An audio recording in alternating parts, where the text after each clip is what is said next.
you think? Guys, thank you. Welcome to Detroit.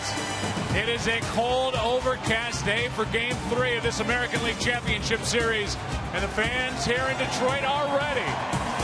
They've welcomed their Tigers back home, and this ALCS has been so fun already. The Boston Red Sox, the Detroit Tigers tied at a game apiece. And now welcome inside the broadcast booth, everybody. Hello. Tim McCarver is coming right up. Well, the first two games have been so much fun. There's no doubt. The pitching on both sides, actually, well, it's been fantastic. And the beauty of this game of baseball during this month, in the postseason in October, somebody steps up and does something heroic. And then, bang, the entire feeling of the series shifts. That's kind of what happened in Game 2 in the 8th inning with that grand slam hit by David Ortiz. So the series is tied at a game apiece, Tim. The starting pitching, as I said, has been good on both sides. For the Detroit Tigers, it's been unbelievable. I have never seen anything like it. If you're not familiar with this statistic, you will be. The two starters, Anibal Sanchez and Max Scherzer, through games 1 and 2, have held the Boston Red Sox to 2 for 41 with 25 strikeouts. It's staggering. It really is. It is staggering to think of what's happening now. David Ortiz hits the home run. David Ortiz and Torrey Hunter had a moment before tonight's game where they came together, shared a little bit of a hug. Tonight is Justin Verlander, and I guess that's what Detroit has going for it. The heartbreak 2 nights ago, but they've got this guy going today. I think Detroit has two things going for them. The off day yesterday to forget, and Justin Verlander to remember. He gets the ball, and he will take on John Lackey. There's the moment between Big Papi and Torrey Hunter, who came so close to catching that ball in the 8th inning at Fenway Park. And as we go to break, we'll take a listen to how Big Papi's shot in the 8th was heard around the world. No hit through 5 2/3 now.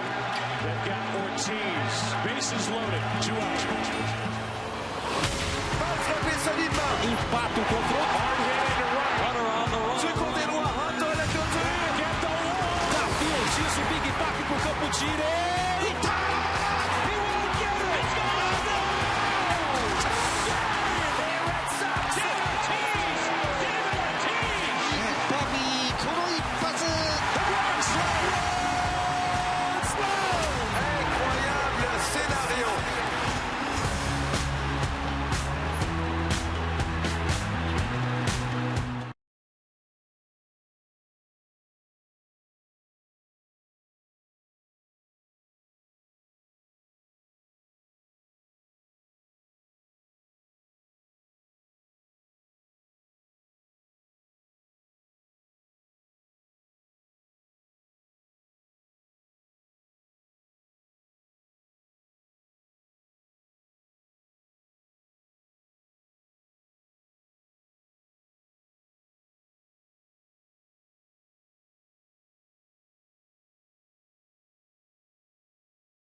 preferred card of Major League Baseball since 1997.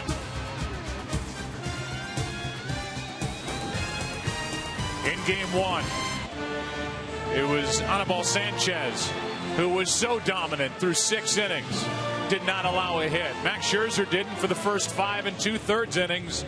David Ortiz had a hit, a big one in the 8th inning to tie it, a grand slam just out of the reach of Torrey Hunter. And then Jared Saltalamacchia with a game-winning hit in the 9th inning. And his teammates joining him on the field to celebrate a travel day yesterday. And now here is Justin Verlander, one of the game's best. 2 no-hitters to his credit, a Cy Young and an MVP award on the mantle back in 2011. And here's the starting lineup that faces him, put together by John Farrell. It's brought to you by Taco Bell. Sometimes you gotta live Boss. Jacoby Ellsbury leads it off. Shane Victorino in right. Dustin Pedroia hits third. David Ortiz is the DH. Mike Napoli at first. Jared Saltalamacchia does the catching. Johnny Gomes in left. Stephen Drew is the shortstop, and Will Middlebrooks is batting in the 9th spot, playing third base. And before the first pitch, the first real pitch, we'll remind you that the opening pitch is brought to you by Budweiser. Great times are waiting. Grab some buds. Here are the numbers for a guy who can just flat out dominate the opponent, no matter who they may be. You might say, well, why is he only 13 12? Well, the Tigers did not score a lot of runs for him in September. He has been red hot. No runs in his last 4 starts. Will he change his normal approach where he starts off slowly and finishes thunderously? We'll see.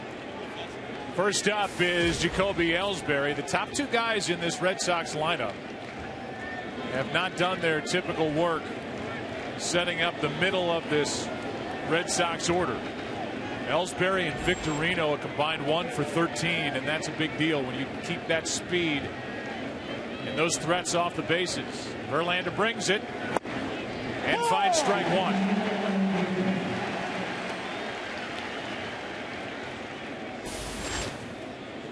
Victorino will follow, then Dustin Pedroia against the right-hander Verlander, who had 24 wins 2 years ago. He was the MVP and the Cy Young Award winner, and that's outside a ball and a strike. It is a chilly afternoon in Detroit. Game 3 of this ALCS. The series tied at a game apiece. The 1-1. Outside again. It's 2-1. 63 degrees. A nice breeze, however, blowing in from center field. Oh, a little chilly, and I'm sure it'll drop as we go. It's what you want in October in postseason baseball. Gotta love it. Here's the 2-1 pitch from Verlander. Check swing, and that's easy for Cabrera. A little juggle, but the out went away. Give you a look at the Tigers defensively. It's brought to you by Bayer Back and Body, the official pain reliever of MLB. Andy Dirks is in the outfield and left today. Austin Jackson in center, and Torrey Hunter able to continue despite that big fall in game 2. Little sore, but no worse for the wear. And it's Cabrera, Peralta, Infante, and Fielder on the infield, with Avila doing the catching, and Shane Victorino digs his way in.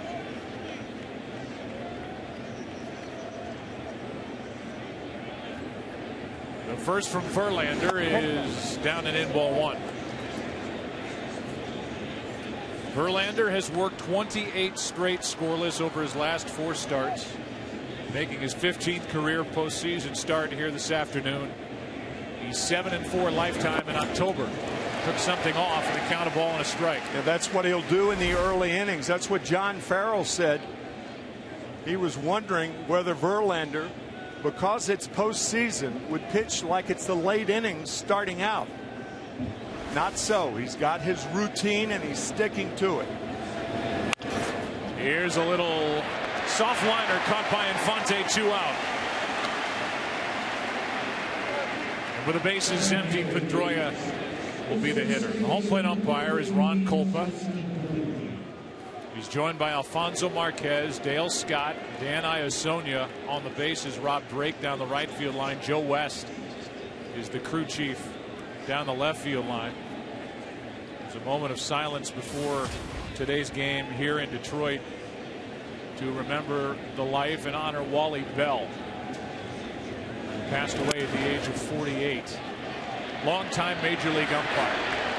And a nice moment here at Comerica. Down go the Red Sox. 1-2-3. Bottom of the first inning rolls in. John Lackey rolls out. Going to work. No score.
Gotta Live Moss by Geico. 15 minutes could save you 15% or more on car insurance.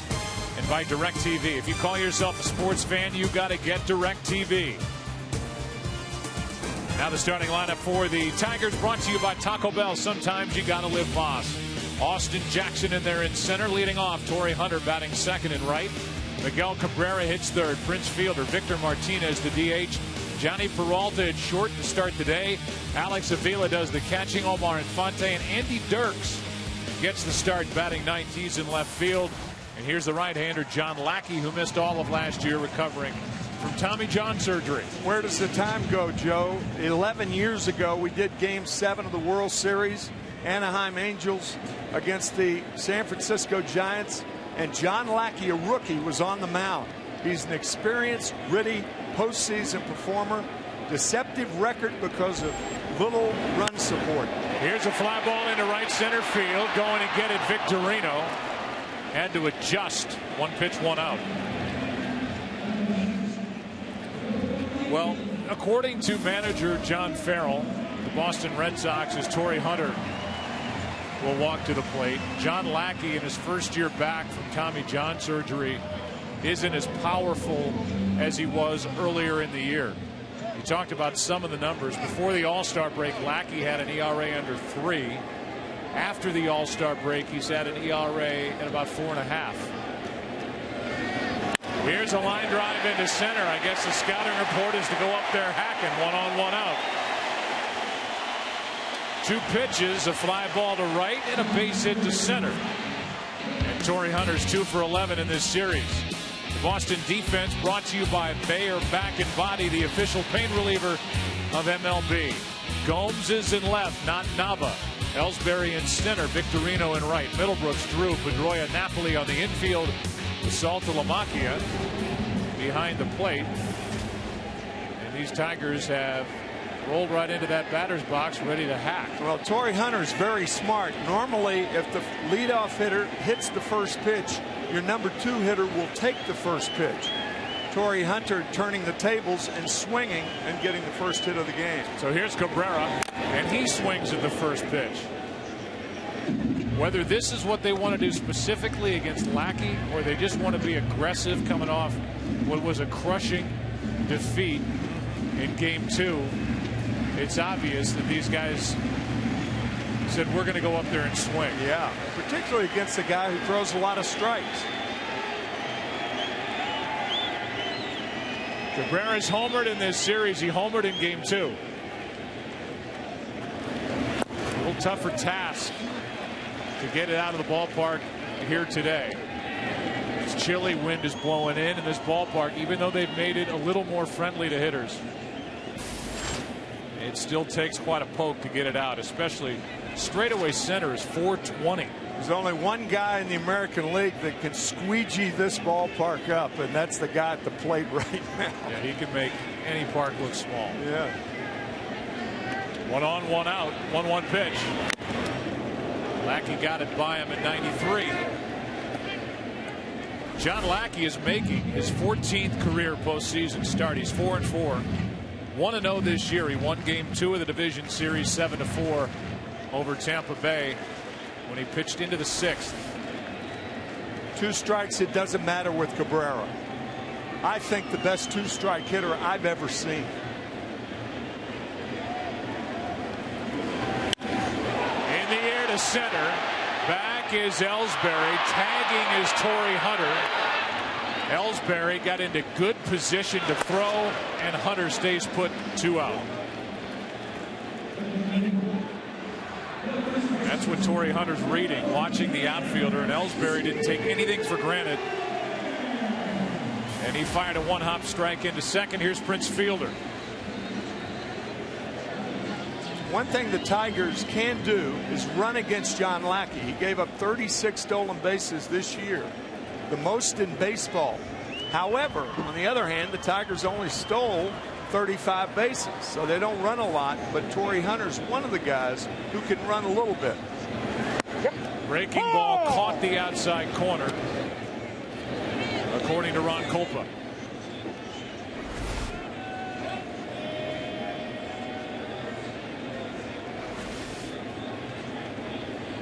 It's a big pitch for John Lackey if he can get that over. And he got the far edge of the strike zone from the home plate umpire. Runner at first, 2 out. Fielder drops one into right center field. Hunter will turn and go, and it's first and third, 2 out.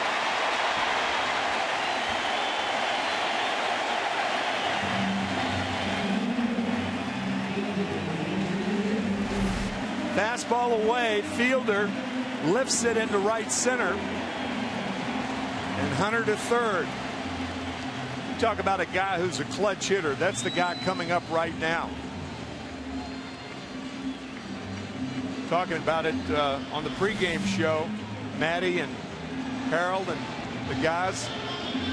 I'd pick Victor Martinez as one of the top 3 hitters in the American League, if not top 3, top 5. And when guys are on base, he's better. He's had success against Lackey, 11 out of 29, as he digs in first and third, 2 out, and the Tigers trying to take a lead here in the first inning of game 3. Strike 1 from Lackey. Victor Martinez, for his postseason career, to back up what you said, Tim, a .379 hitter with runners in scoring position. Strong. Switch hitting TH. The 0-1. Ball and a strike.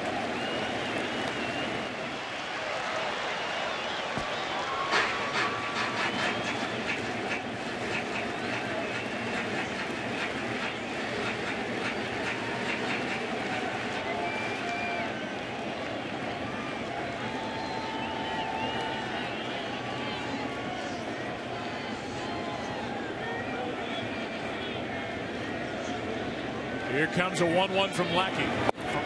Over but low, 2-1.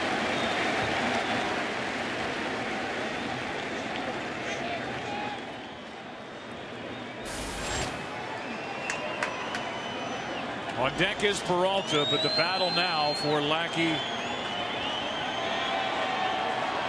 and Martinez.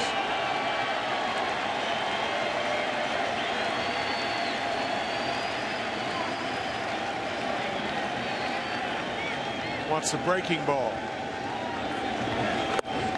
Floats outside, 3-1.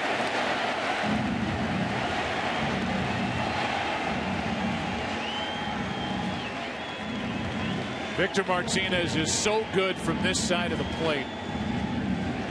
It's where the majority of his power is. It's where the average is. A career .364 hitter against right-handed pitching in his postseason career.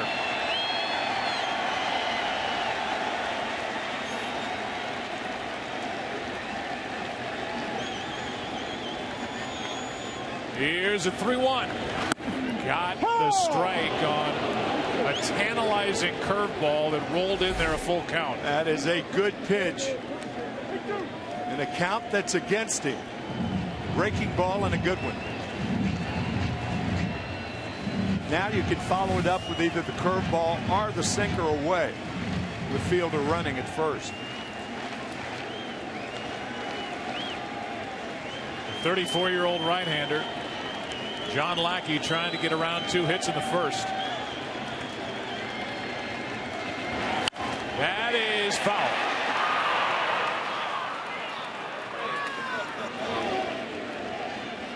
That's what that curveball 3-1 makes the hitter do.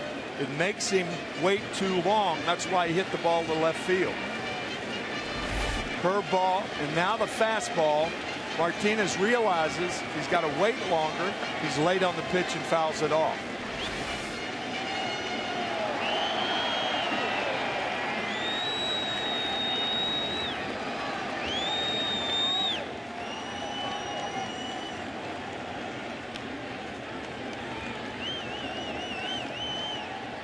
Another 3-2. Fly ball into center. Ellsbury is there. Tigers lead 2 after 1 in Game 3. No score here in Detroit.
Daytime baseball in Detroit, Game 3.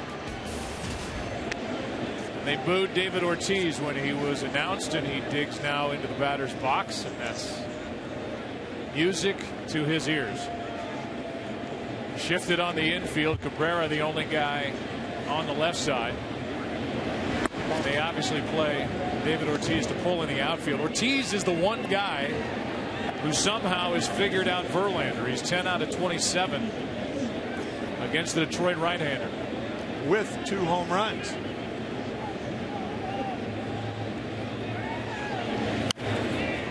Ball and a strike.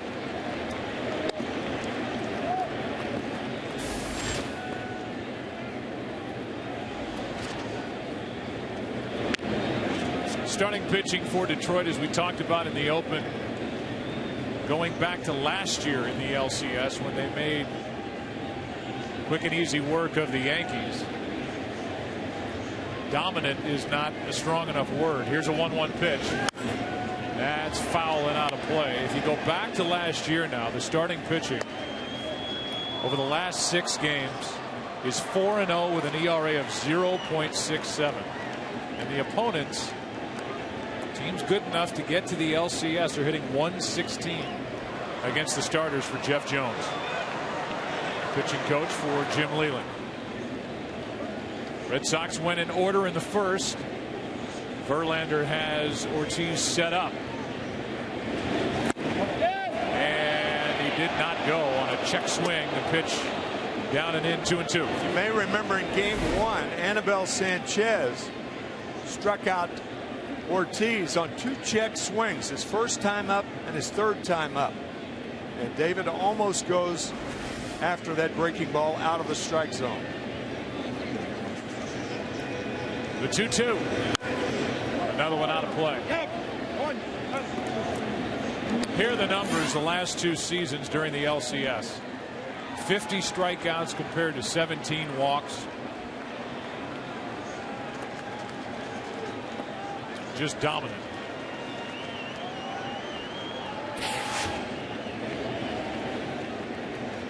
Same group this year and last.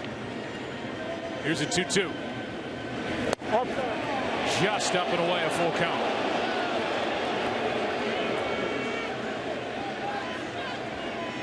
Dominant. I said it again. I'm not smart enough to come up with anything better than that.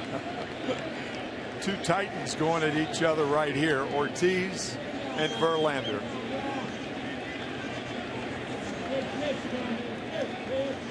Three-two pitch.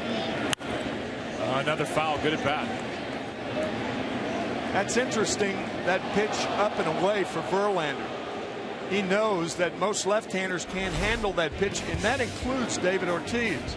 In fact, that's where Justin Verlander got a lot of Oakland Athletic hitters out in Game 5 when he had a no-hitter into the 7th inning in that game.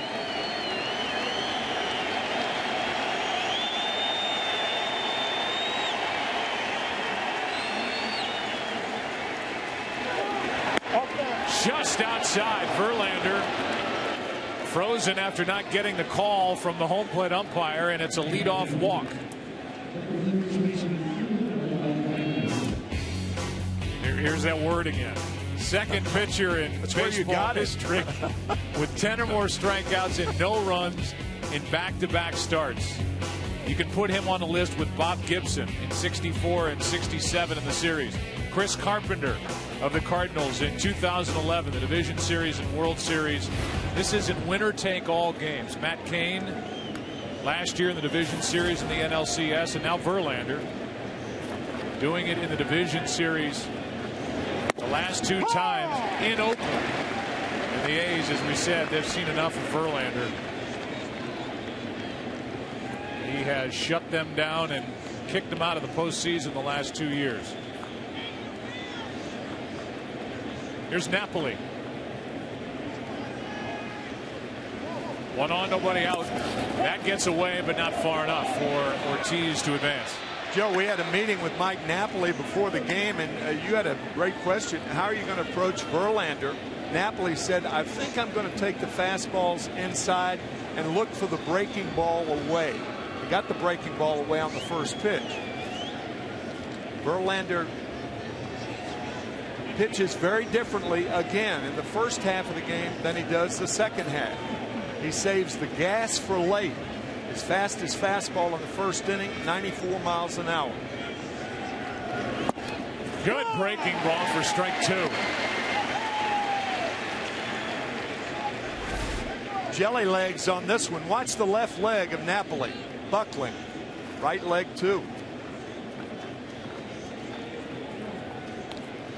And so now a 1-2 count. That's where Verlander had Ortiz. He let him get away. Napoli strikes out. 1 on, 1 out.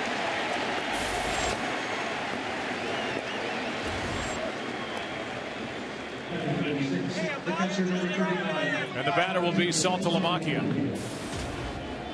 You know, after the Ortiz moment the other night, 2 nights ago, Sunday night at Fenway Park, first of all, Napoli had to go hit. And he's like, how am I going to top that? I mean, I don't even want to dig into the batter's box. This place is about to fall down, Fenway Park, and I have to go hit after the grand slam by Ortiz. And then Saltalamacchia ends up getting the game-winning hit with a winning run at third and nobody out as he shot one past the drawn-in infield, going the opposite way, and then that slow-motion shot of Saltalamacchia rounding the bases, getting around first base, and being chased by his teammates flooding out of the dugout. What'd you say the other night? Chasing the hero, and that's exactly what they were doing. He was still kind of on the undercard to what Ortiz did. That's down. 1 ball, 1 strike.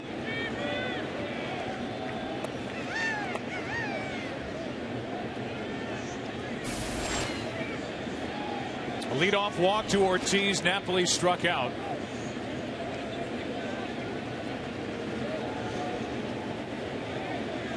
The 1-1. 2 balls and a strike. Let's go back to game 2. Budweiser's the official beer of Major League Baseball. From shutouts to walk-offs to perfect games. They've been celebrating the greatest moments in Major League Baseball for over 30 years. Great times are waiting. Grab some buds. And those buds came together in the shallow outfield after the game was over and the series was tied 1-1 on Sunday night. Red Sox showing once again that part of the allure is the chase. Many different phases of life. Yes. Here's a 2-1. Had him out in front, and the count 2-2.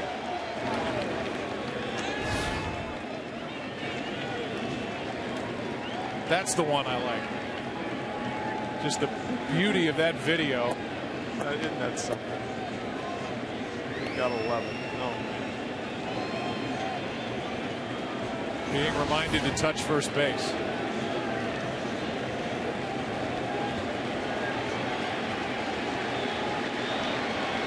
One on, 1 out, 2-2 count. Got him. 2 out.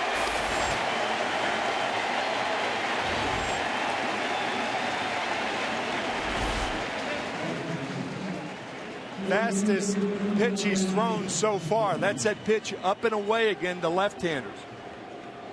I think that's the pitch the Red Sox have to lay off of if they're going to get Verlander today.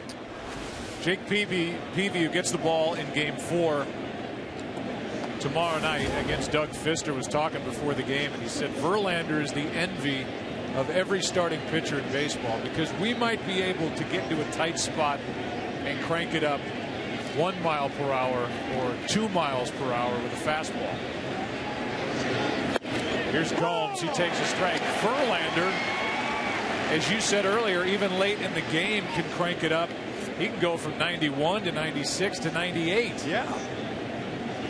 I don't think, in my experience, I've ever seen a pitcher that could save up that much and go from 92 early to 98 late after 120, 125 pitches. Yeah, it's like, where's that been all day? Yeah, right.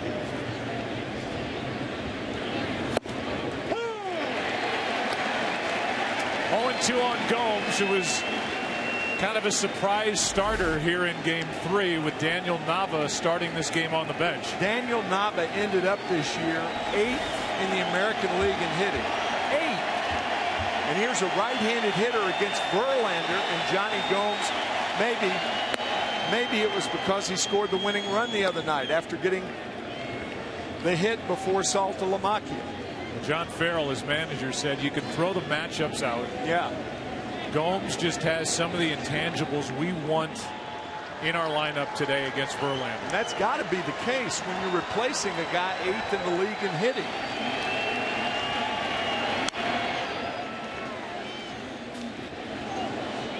We detailed the success of the teams Gomes has been on, getting to the postseason for the last 6 years. So he knows what this month is all about in Major League Baseball. He's not scared. He's probably one of the most confident hitters, really professional athletes you're going to find anywhere. He likes the challenge, but he's set up here in 1 and 2. One of the guys certainly who has helped come into Boston and get the taste of a 93-loss season from a year ago out of the mouths of both the players and the fans. 1-2.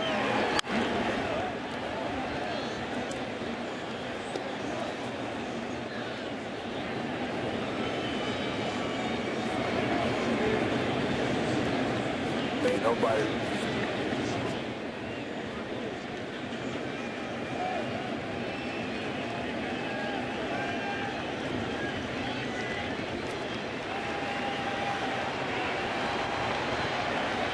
One on, 2 out. And that's down the left field line. Into the corner. This ball is just foul. And Johnny Gomes almost rewarded John Farrell for this start with a second inning home run, as that just kept hooking down the line. Hanging curveball, tailing foul.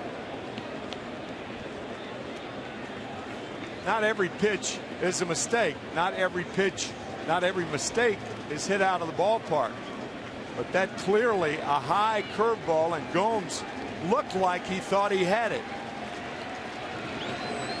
It was almost Puig-esque. Not quite. 1 on, 2 out. Another foul by Gomes. So Gomes is making Verlander work. Justin could strike out the side here in the second. And here are today's Ford keys to the game. Yeah, the Red Sox hope they can run their way out of the slump of those first 3 hitters, but 3 up, 3 down in the first inning. For the Tigers, they got the right guy on the mound for their recovery after that devastating loss on Sunday. Breaking ball again, and Gomes just able to fight it off. Jackie McMullen, a writer in Boston, said that Sunday was the greatest day in Boston sports history. That's saying something. Well, yeah. Patriots coming back to beat the Saints with 5 seconds left. And then what happened later that night at Fenway in the 8th inning with the grand slam and then the game-winning hit to even this ALCS. David Ortiz says, thanks for the vote of confidence in my running speed, but I'm not going anywhere. You know, I think Verlander's just working on that. He doesn't have speed on the base, but he's just working on the quick feet and the movement of the feet to throw to first base when speed gets on there. Runner goes, but a swing and a miss. And Verlander strikes out the side. And here come those Tigers starters again, holding this Red Sox team to 2 for 45 so far in this ALCS. No score after 1.5.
Is sponsored by Budweiser, the official beer of Major League Baseball. Great times are waiting. Grab some Buds.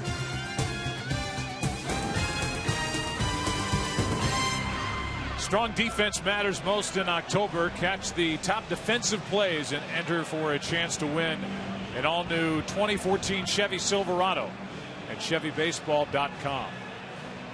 Well, guess what? The lights have gone out, at least the majority of them. We had a power surge, and not exactly Super Bowl 47, but we're not inside a dome. They had a 34-minute delay during the Super Bowl down in New Orleans. I mean, there's enough lighting, I guess, at this point, natural light, where you could probably play, but they started this game with the lights on. The scoreboards are kind of going haywire. That one's okay. The ribbon boards are intermittently out, and so that lets the fans know that that's what we're dealing with, as the scoreboards are flashing around the sides of the ballpark just below our level here at Comerica, and so we'll have to sort this out. I saw Aaron Andrews go charging down there to try to get the report from the umpires, and now the umpires are getting a briefing. Jim Leland a part of it. We'll just have to wait and see what kind of a delay we're in for here in Detroit. Rich Reeker, who is one of the umpire supervisors, is in on that meeting. And now John Farrell is out talking to Ron Kolpa, who is the home plate umpire, and we'll just have to wait and see why the power outage. If there's a specific reason. John Lackey's shaking his head because he's about to go back to work, and how long is the delay going to be? That could really upset starting pitchers. Pitchers are very, very sensitive to things like this. You could see John shaking his head. And pitchers are very, very eccentric. And I mean that in the right way. I mean, the action doesn't start until they throw the ball.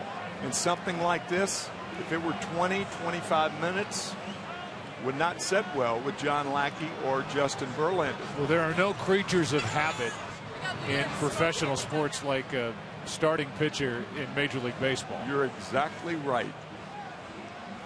Let's get an update, if we can, from Aaron Andrews. And I'm laughing because I'm looking at Joe Leland here smoking in the dugout. Well, Joe West has just told Jim Leland, and he's going to tell John Farrell to keep Justin Verlander and John Lackey in the dugout to warm up, because these lights have not come back on. They said a substation went down. It's back, but it's, like Tim said, going to take 15 to 20 minutes to get these lights powered up. So just saw Verlander walk up the stairs, kind of say, hey, what's going on? But they're going to be told, go back inside and warm up. All right, well, it's not exactly a cold day. It's in the low 60s to start, but with the wind blowing in, it's a bit chilly. Now John Farrell, who was the pitching coach for Terry Francona for 4 years, from 2007 through 2010, and he's credited, along with pitching coach Juan Nieves, of turning a lot of these guys around and helping to guide Lackey back from his missed season in 2012, recovering from Tommy John surgery. It's kind of a two-person effort with these guys. Obviously, Farrell had a lot of them when he was in the pitching coach capacity for Francona. And so all we can do is sit and wait. These lights typically take a while to power back up, even when the power does come back. So we're told that it's going to be at least 13, 14, maybe 15 minutes before we'll get full power back.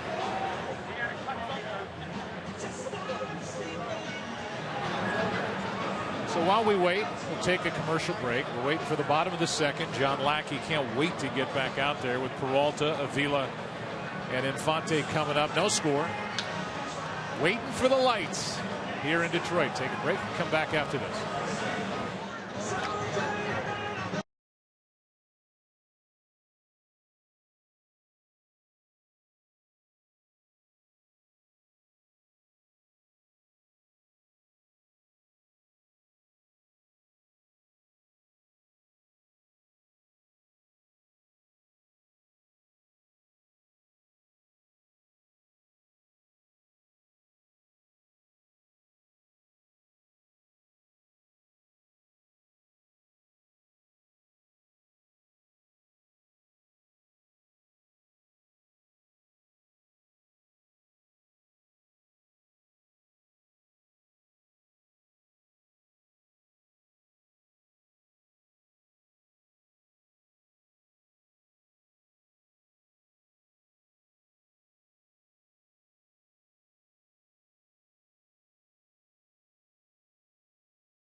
all of the other scoreboards, really all the scoreboards now are in working condition. We understand it could be 10+ minutes before the lights are powered back up. The lights are on because we're in that kind of in-between time, starting this game just after 4 o'clock local time. It's obviously a gray day, and so they started the game with the lights on, and they're going to wait till they come back to continue the game. And for more, let's go down to Ken Rosenthal. Again, Joe, they're just waiting for the lights to come back fully on, expecting that to be about 15 to 20 minutes. And Joe West doesn't want anybody to do anything until those lights are fully on, just to make sure the pitchers don't get hot again while they are just waiting here. Now, Justin Verlander will be back, be given as much time to warm up as he needs. Same will go for John Lackey. Jim Leland just joking with me, saying, oh, I can't bring Verlander back. I'll bring Jose Alvarez in. But he was joking. Verlander will stay in this game. Yeah, there's no question about that at this point. But until we see the lights starting to come back on, we'll just have to sit here and wait. Yeah, if it takes an hour or so, then you have a different situation. But what they're saying is about 15 minutes from the start to power them back up. While we wait here in Detroit, we're going to throw it back to the MLB Network studios and check back in with the guys, hoping that the lights come on. Matt Vasgersian, it's all yours.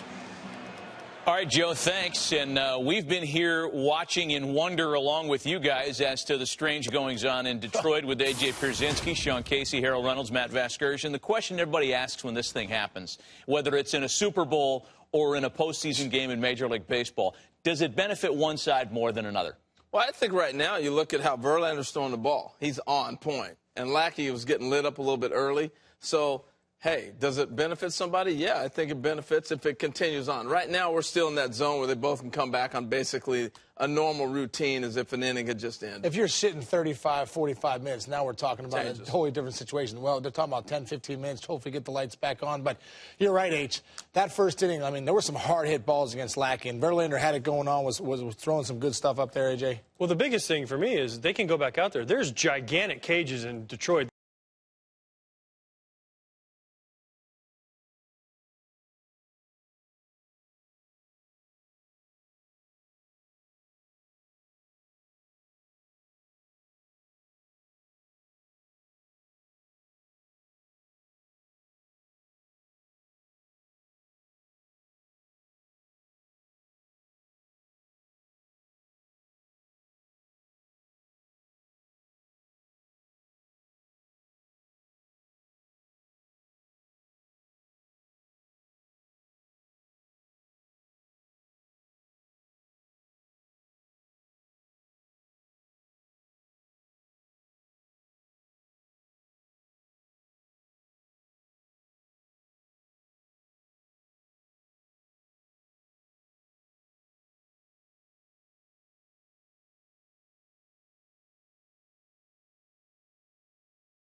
Then he comes back right here, another heater away. You love Justin Verlander getting back to that fastball.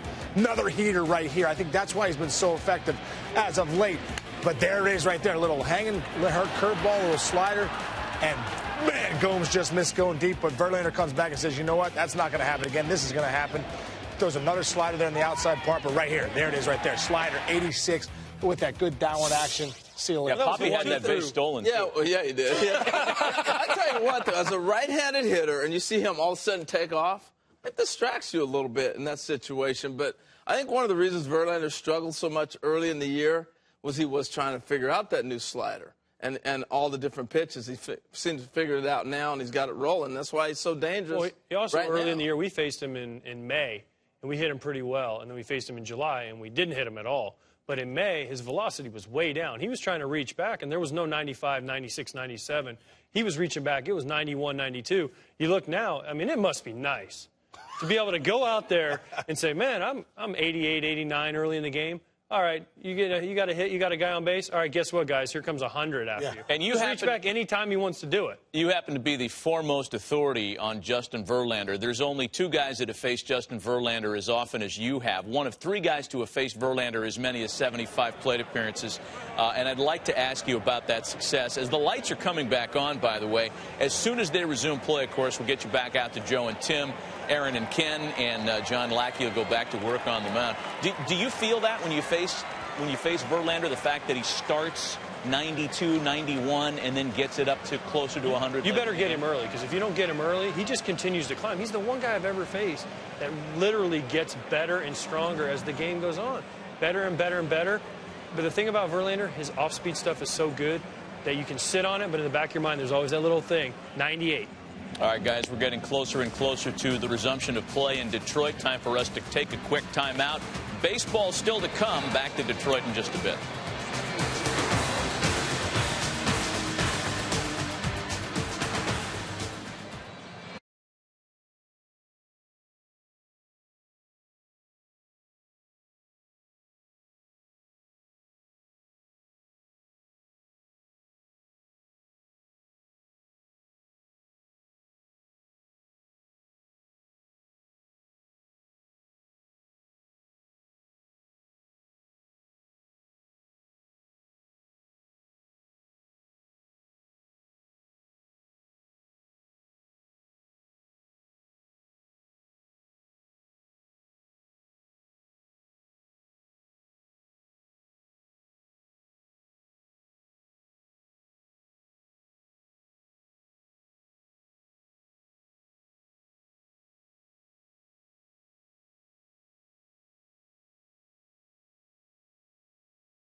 The good news is the lights are back on as we send you back out to Joe Buck and Tim McCarver in Detroit.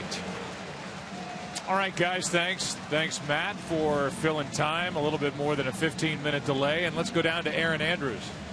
Well, Joe, that 16-minute delay we were hearing is because of a substation that went down across the street. We lost power here, and about 4 minutes ago, Joe West went over to John Farrell and said, pull John Lackey out, get him warmed up. I asked Farrell if there was any sort of concern about this delay, and he said no, it wasn't long enough. He's going to give himself enough time out there to get warmed up and ready to go. Yeah, and Aaron, what we saw as Peralta digs in to lead off the bottom of this second inning with no score. Breaking ball is popped up foul right side. That'll get out of play. You noticed it, Tim. Lackey was obviously bothered. He's an intense guy and right. Kind of a high-strung starting pitcher.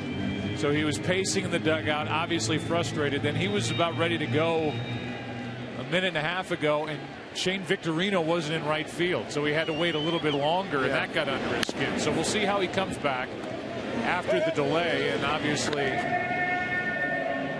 when a pitcher has to wait 17 minutes during a delay in the dugout, he's used to going back out there with a lot of runs put up on the scoreboard by his team, just lighten up a scoreboard.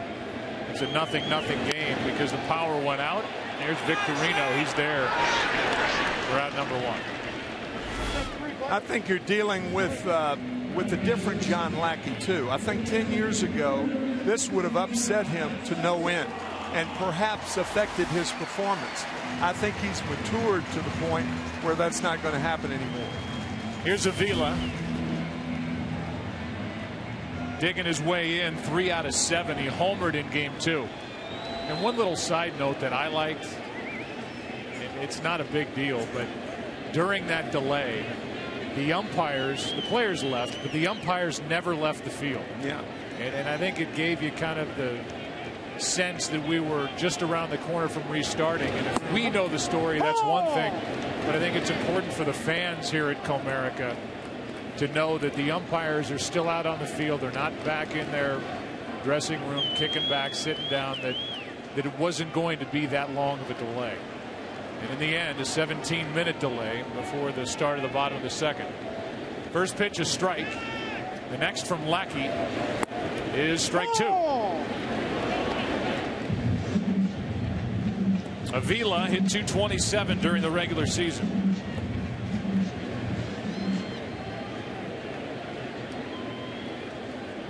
Trying to get on in front of Omar Infante. Peralta flying to right. Avila hitting 7th. Looks at ball 1. Alex Avila's father, Al Avila, is the assistant general manager of the Tigers. And we saw Al in the clubhouse, the Tiger clubhouse, before the game. And of course, Alex Avila's grandfather, the famous Ralph Avila, former scout of the Dodgers, who signed Pedro Martinez, Ramon Martinez, Raul Mondesi, over 40 great Dodger players. Now he's 84 years old and lives west of Fort Lauderdale, watching the game and having a ball watching his son play in the postseason. Jose Offerman is on that list. Mariano Duncan. Yep. He was the Dodgers' go-to guy for talent in the Caribbean. And Alex has developed into a very good defensive catcher. He popped a home run in Game 2. He's tough. He's battled his way through injuries the last couple of seasons. As we mentioned on Sunday night, he's as fresh now at the end of the year as he's been over the last 3. He feels good. Here's a 2-2. Laid off, ball 3.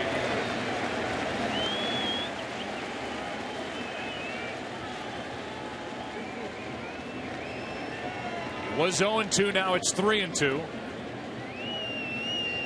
With Infante next. Shift on the infield for Avila. Left side of the infield.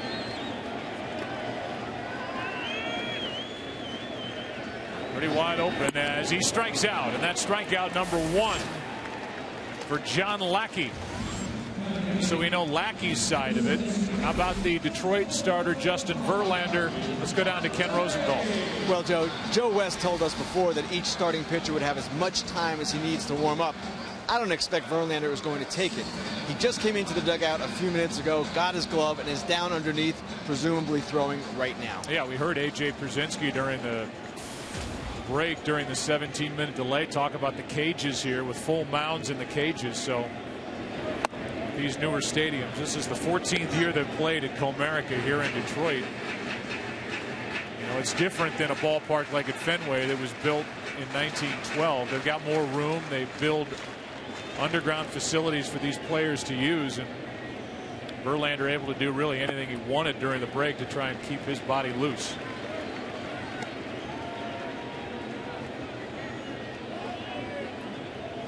We plan on visiting with Doug Fister, tomorrow night starter, during the top of the 3rd.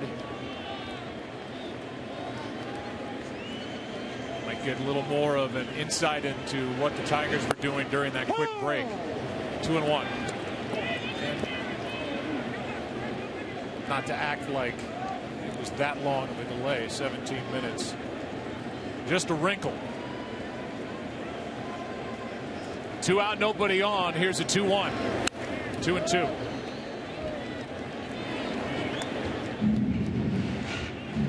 Lackey seemed sharper than he did in the bottom of the 1st. Pitches were up in the bottom of the 1st. 2 hits, no runs. 3 flyouts to the outfield. Now a 2-2. So Lackey comes off the delay and has a perfect second inning with 2 strikeouts. And we go into the 3rd inning here in Detroit. No score in Game 3.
2014 players, celebrities, concerts, and more. You can be part of next season's team.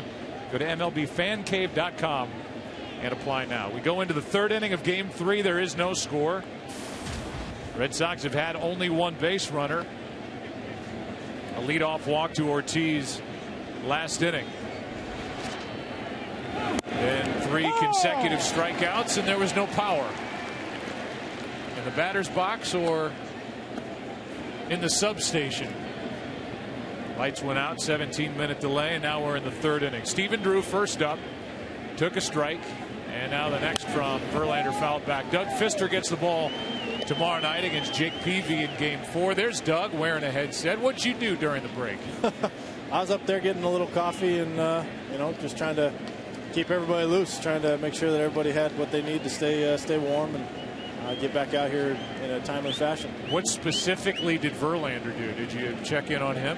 He was sitting there locked in. He likes to listen to some tunes, and I think that's what he did. He made sure he got his jacket on and kind of just zoned out for a minute, stay focused. Not that there's any pressure on you, Doug, but I don't know if you've watched the first 2+ games of this ALCS. The other starters have done pretty darn well.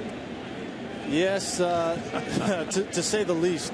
Between Max and Anibal and now Burr, he's throwing well tonight. But I saw the number 2 for 41 or whatever it was. Hey, that's going in. It's 2 for 47 now. Okay, well, it's going up, and there's definitely some pressure there. But hey, I'm a ground ball guy. I know I'm going to give up my hits, but it's going to. The goal is to come out with the W at the end of the day. So just got to continue with what we have and stay stay on schedule, stay planned. Here's another strikeout. That's 4 straight for Verlander, and 1 out here in the third inning. Hey, have you noticed anything different with Justin Verlander in September and now here in October? Because if the stuff was ever gone, it's certainly back now ×2. He's throwing the ball extremely well right now. He's really locked in. There for a while, he was struggling with a couple pitches, I think it was, just a little mechanical here and there.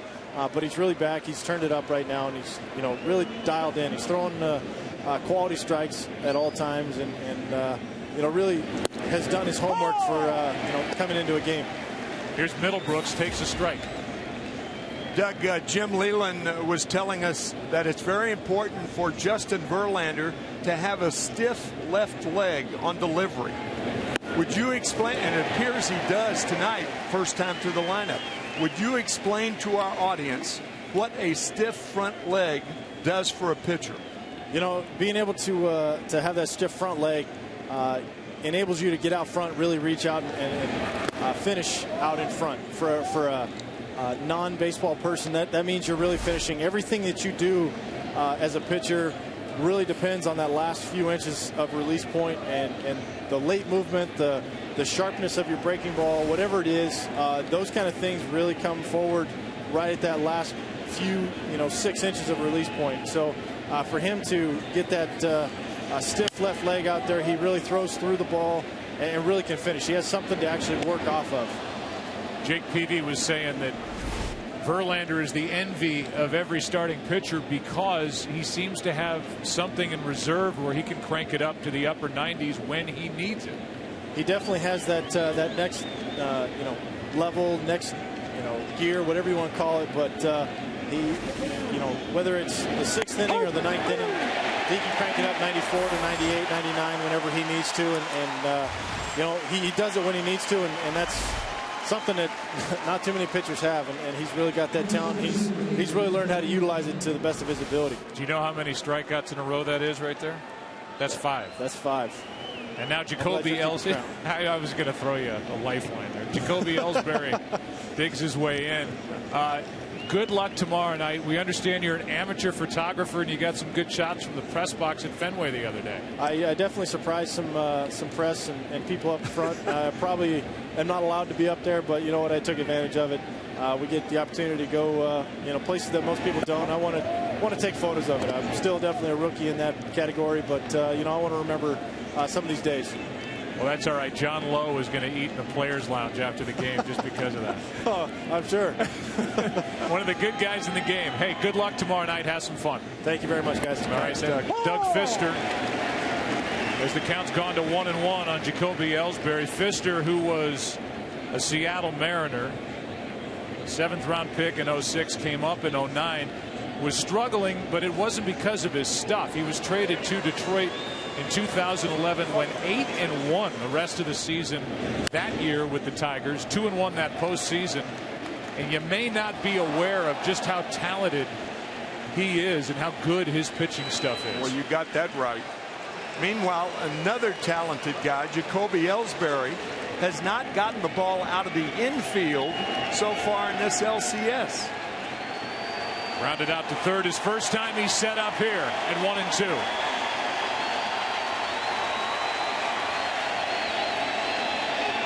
Struck out 6 in a row. And every time these guys pitch, they make you dig through the record books. He's tied a major league record with his efforts in Game 3. Bottom of the third. No score in Detroit.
I love October.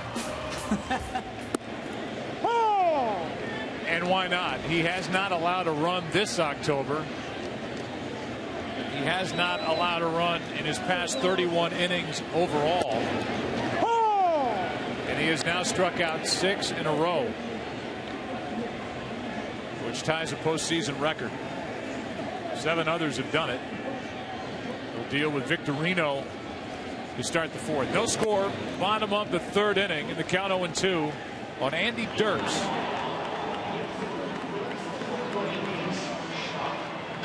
Not only is he great at what he does, he has fun while he does it. Great sense of humor. Funny.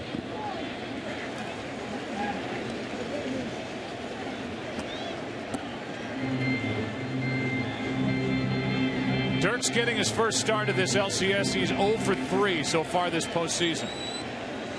Hit .256 this season, .322 a year ago. The 1-2. Strikeout for Lackey, and that's 3 in a row for John Lackey. That's the best curveball that Lackey has thrown thus far. Look at that. Bottom fell out of it.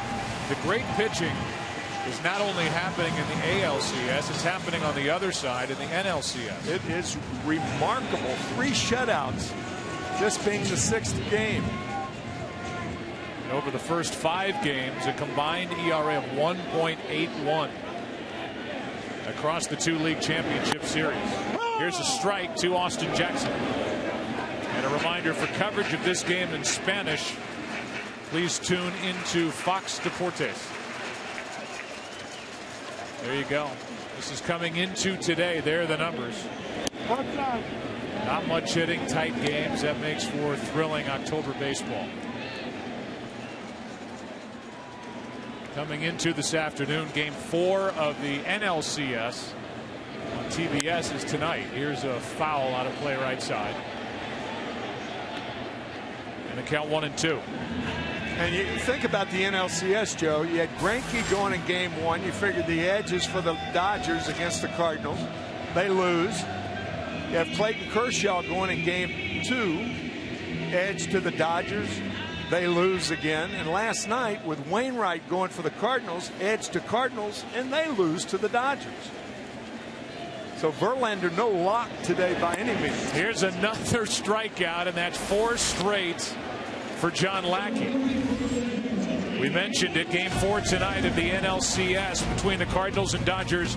St. Louis up 2-1. It's at 8 Eastern on TBS. And then tomorrow, the Red Sox and Tigers will be right back here in Detroit. Game 4 here on Fox at 7:30 Eastern. Don't miss a minute of the action all postseason. Ryu was so good last night. He's on a list with Drysdale, Koufax, and Hershiser for what he accomplished last night in going the 7 innings and shutting down and shutting out the Cardinal offense. There's a strike on the outside corner to Torrey Hunter. Oral Hershiser, Sandy Koufax, Don Drysdale. We've said it before. Baseball royalty. Talk about Tommy John surgery for John Lackey. Shouldn't assume people know what Tommy John surgery is, where they take a ligament, usually from the off wrist. In this case, it would be Lackey's left wrist, and implant it into the pitching elbow. Now Lackey's got Hunter set up for his 5th consecutive strikeout. Tommy John had that surgery in September of 1974. Groundbreaking surgery and commonplace in the game today. They have to rehabilitate, and that rehabilitation takes a year. It's a lot quicker, and young pitchers obviously come back stronger. John Lackey 34, so it's understandable that it was weaker, his right arm. Here's Pedroia. Inning over. Lackey is on 2. Let's go to the 4th inning, game 3 of this ALCS. A good one. No score. Red Sox and Tigers. Everybody after the game.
Sponsored by Liberty Mutual Insurance. Responsibility. What's your policy?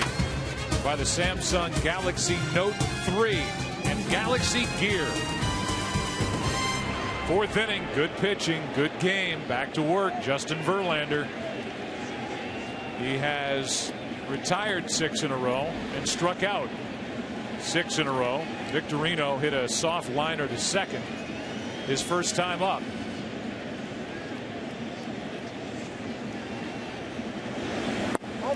Outside ball 1.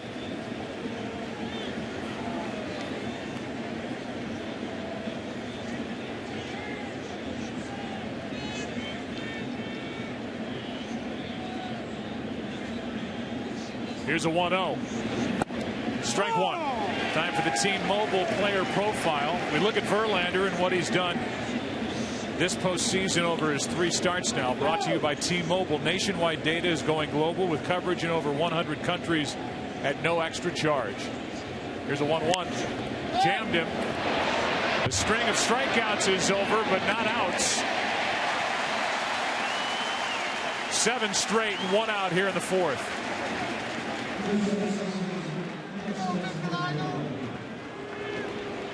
That'll bring in Dustin Pedroia. The major league record for strikeouts consecutively during a season held by Tom Seaver, who struck out 10 back in the early 70s, 10 in a row. And don't talk pitch count with Tom Seaver. He does not want to hear it. Tom, by the way, gracing the cover of Wine Spectator for November. And I had a meeting with Tom, a lunch and a meeting just to say hello, renew a friendship of long standing. 7 hours long. And we talked about pitching about a month ago. Here's a high fly ball into left field. Dirks is there. 2 out. Tom said that basically there are 3 elements of pitching: velocity, movement, and location. The least of which in importance is velocity. And pitch counts affect velocity, but rarely movement and location. Stop babying pitchers with strict adherence to pitch counts. That's a quote from Tom Seaver. And it makes him mad when you talk about it. And I don't blame him. Strike 1 on David Ortiz. I mean, that's Tom Seaver talking. Right.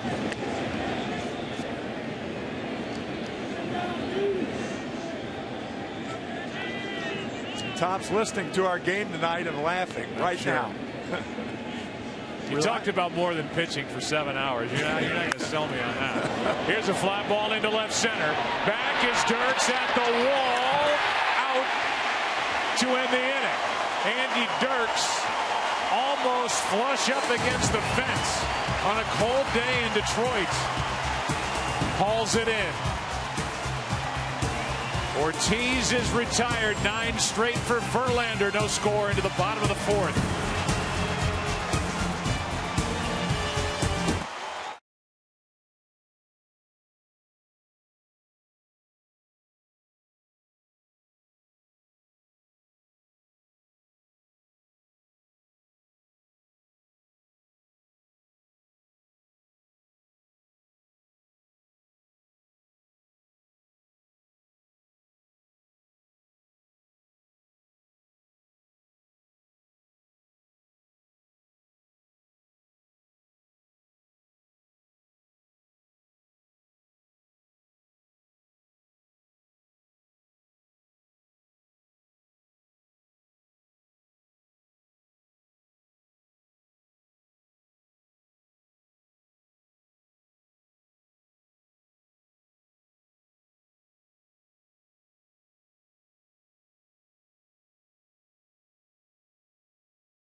To expect this.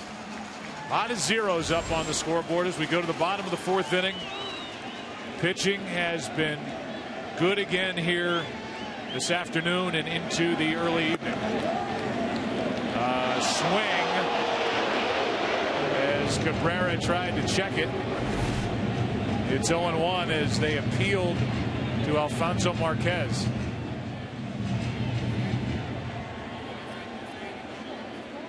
A bit too far. You know, the minute those zeros were flashed on the screen, I thought this might be the biggest zero changer that I've seen in some time. Talking about Miguel Cabrera, who with one flick can change the scoreboard. Now he's in the hole 0-2.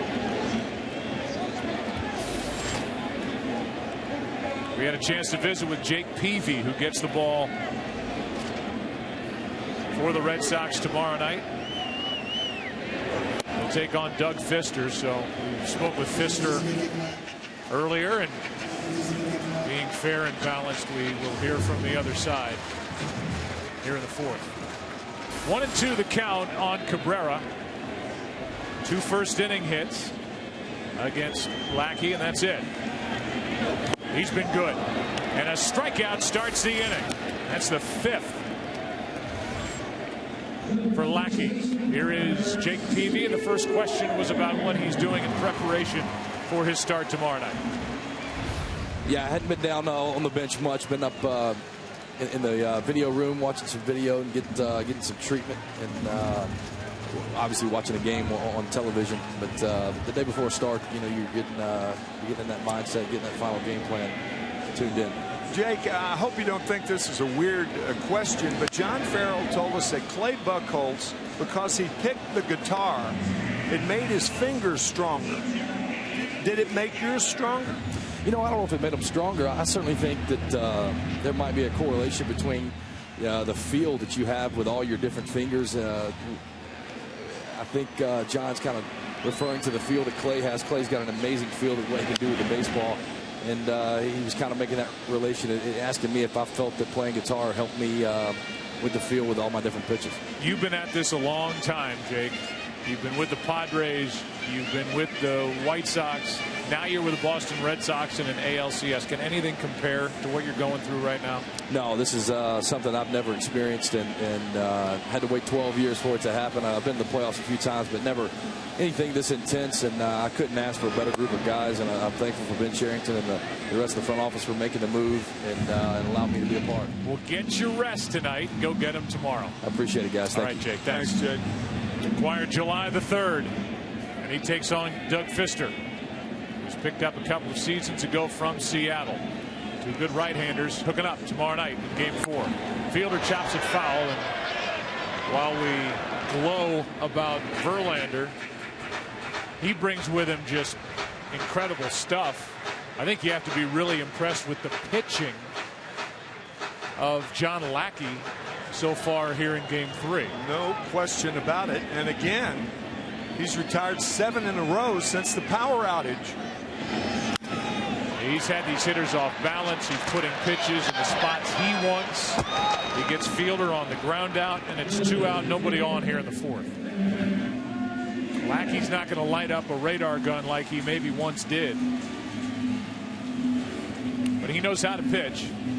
And a guy who's never won a road playoff game in his big league career is matching zeros with Verlander. The one thing about John, his curveball in the first inning was high. Everything was like lazy. Since the power outage, you know, he's retired 8 in a row, and his curveball has just been sensational. He got Fielder on the curve for that ground out. There's one there for strike 1. So you're saying John Lackey is to a postseason power outage like the San Francisco 49ers are to a power outage during the postseason? Well, I guess you could make that correlation, yes. After their 34-minute power outage in New Orleans. Here's one the opposite way. Nice true hop from Middlebrooks, and another perfect inning for Lackey.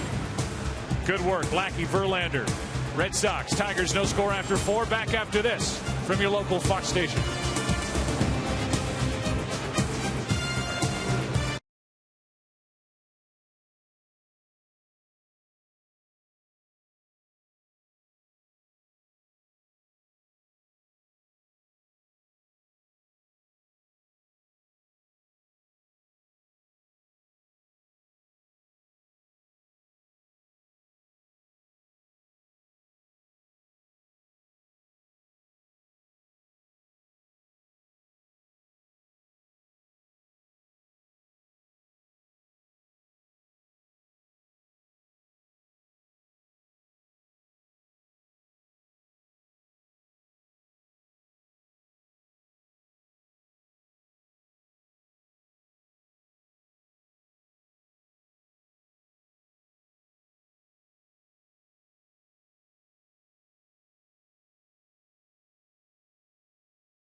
Score.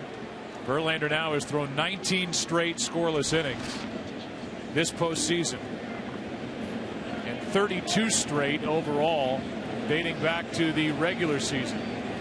Napoli first up. Takes ball 1.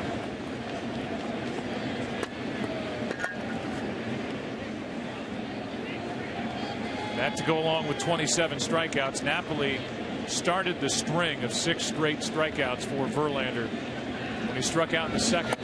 Good tailing fastball for strike 1. But still hovering in the mid-90s is Verlander here at the start. On deck is Saltalamacchia and then Johnny Gomes. Napoli trying to get something started. He got his major league career started with the first major league at bat home run against Verlander back in '06. It wasn't on a pitch like that either, but a breaking ball. That was the year Verlander would win Rookie of the Year. Breaking ball stays up. The count 2-2.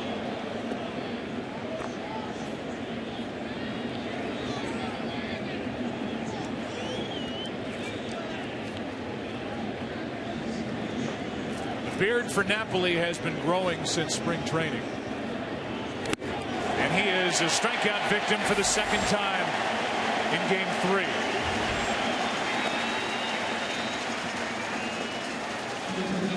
Give you this game's Dodge Durango trivia question. Who holds the longest consecutive scoreless inning streak by a pitcher in a single postseason? 19 1/3 put up by Verlander so far this year. 7 strikeouts now for the Tiger right-hander. Base is empty for Saltalamacchia. Outside ball one. Jared's been pretty hot with the bat since the end of June 29th. He's hit .288. 6 of his 14 home runs, 38 of his 65 RBIs. 94-mile-per-hour fastball by his bat. 1 ball, 1 strike.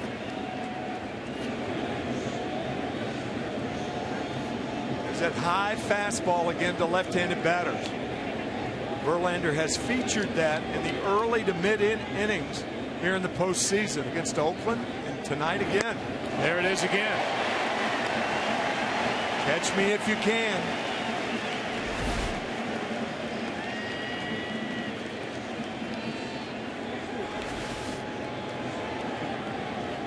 Switch hitter digs back in, set up at a ball and 2 strikes. Two and two.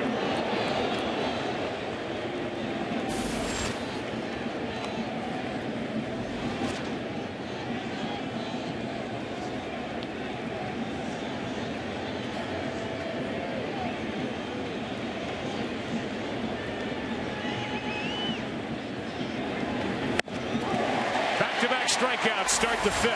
And again, up and away to left-handed batters. In Oakland, game 5, changeup away, fastball away, fastball away, fastball away. Is that repetitive? Today, fastball away, fastball away.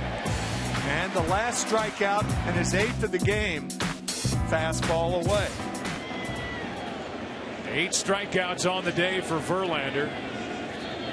He now deals with Gomes, who came close to a 2-run home run back in the 2nd.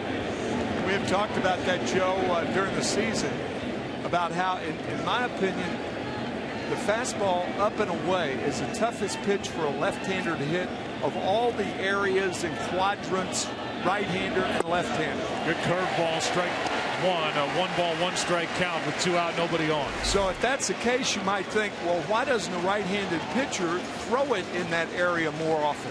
The reason is it's tough to get a called strike with that pitch up and away to left-handed batters. Jammed him a bit. Foul ball. Avila with room running out. And Rafael Belliard 2 steps down in the Tiger dugout staring at him.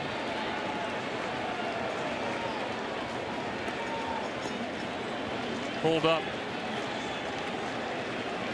Now, the rule of thumb is when you're going near a fence, try to get to the fence as quickly as you can, and then if you have to, back off. That ball really didn't have a lot of hang time. I don't think Alex could get there in time. This crowd wants to see strikeout number 9.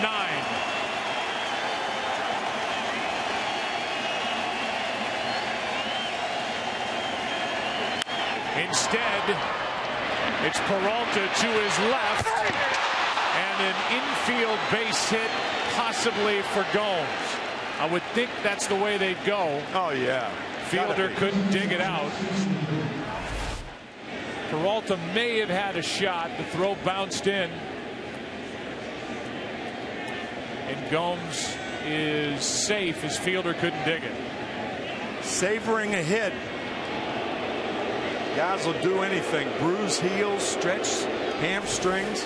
It's a big deal, and it gets a reaction here at Comerica because it is a hit, and the first one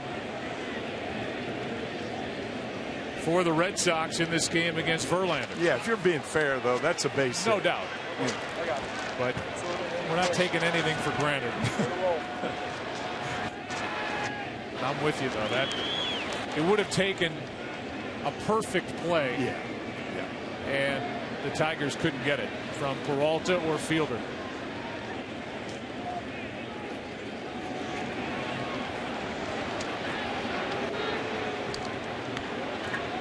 Stephen Drew at the plate, struck out his first time. And takes a strike over the outside corner.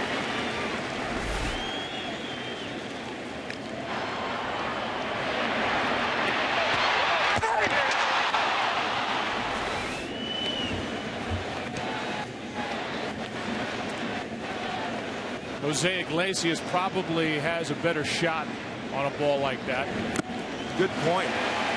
But it's Peralta in the lineup because of his bat. Iglesias can get to that ball quicker.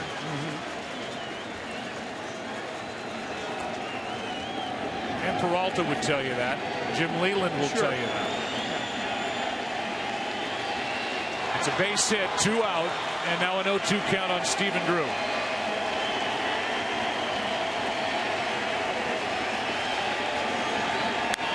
Pitch was up, and Drew fouled it straight back. So there you go. The first hit brings us to this graphic. That's unbelievable. It started with Verlander in Game 5, the division series. Sanchez, Scherzer, Verlander here in Game 3. With their no-hit efforts, deepest one was Verlander into the 7th with 2 out in Oakland. Right at Infante. Scoreless through 4.5. This crowd loving it in Detroit. Tigers coming to bat against Lackey, no score.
Chevrolet by the all-new 2014 Chevy Silverado.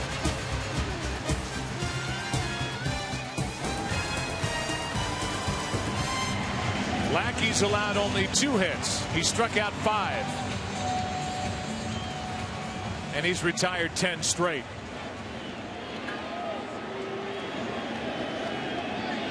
It'll be Peralta, Avila, and Infante against the right-hander John Lackey. Missing with ball 1. Peralta fly to right his first time up.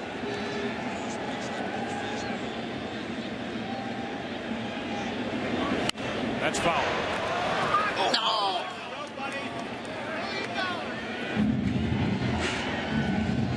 Lackey was a second-round pick by the Angels in '99. Won 19 games in 2007. Signed with the Red Sox for the 2010 season. Here's a 1-1. That's foul again. 3 different postseasons Lackey pitched against the Red Sox. In 07 when Boston won it all, in 08 and 09. As you said, he missed all of last year. Rehabbing from Tommy John surgery. He's got Peralta set up at a ball and 2 strikes.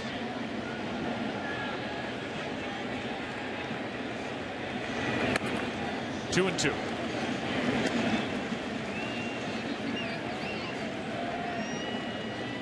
Johnny Peralta has proven once again in this series that his hitting slot is up. All 4 hits that he has against the Red Sox, up and in, they're going away here. He goes into left center field. This ball's going to get down and go to the wall. Peralta's digging into second with a leadoff double.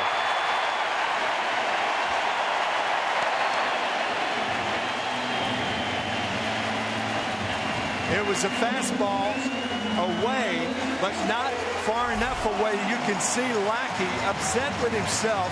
Too much of the plate to Johnny Peralta. Thigh high, and a double to lead off the inning. Right on the sweep spot of the bat. John Lackey wanted that ball more outside, and he didn't get it there. And so Peralta now 5 for 10 in this LCS. And 10 for 22 in the postseason. Here's Avila. Struck out his first time. Ball 1 inside. Avila trying to at least advance the runner. Infante on deck.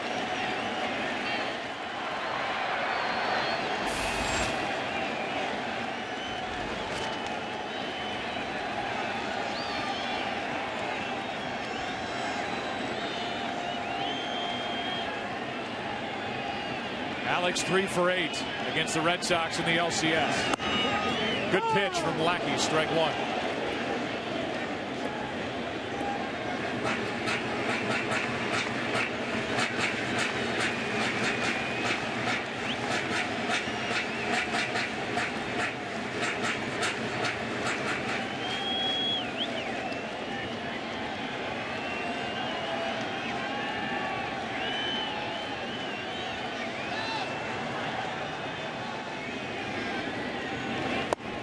Two and 1.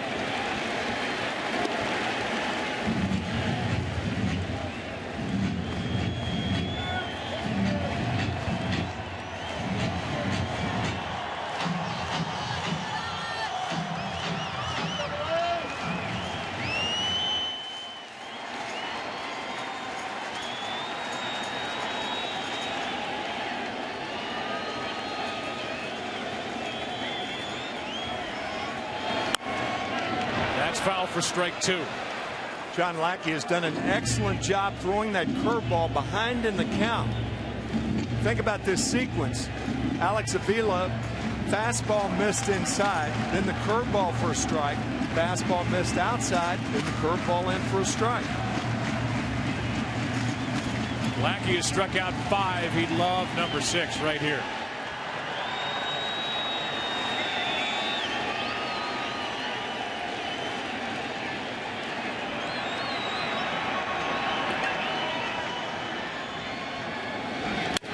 Shattered bat. Runner advances. 1 out. Peralta to third as Avila does his job. And Boston almost forced to bring their infield in because they're facing Justin Verlander. Fastball jams Avila, splintering that bat. That bat died a warrior. Still able to move Peralta, and the infield does come in. Peralta does not have great speed. The batter is Infante. You know what, Joe? You don't have to go all the way in because Peralta's not a fast runner. If you play him halfway, you cut down the angle for a base hit. And on a relatively hard hit ball, you're still going to get Johnny Peralta. They're pretty well in. Ball 1 to Infante. Omar Infante came up with the Tigers in 2002. He's been with the Cubs, the Braves, Miami. Was traded here from the Marlins with Anibal Sanchez last July.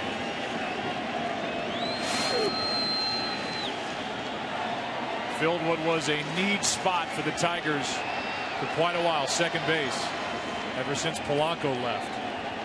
Runner at third, one out. Strike one. There's that curveball behind in the count. It's served Lackey well so far. Goodwin.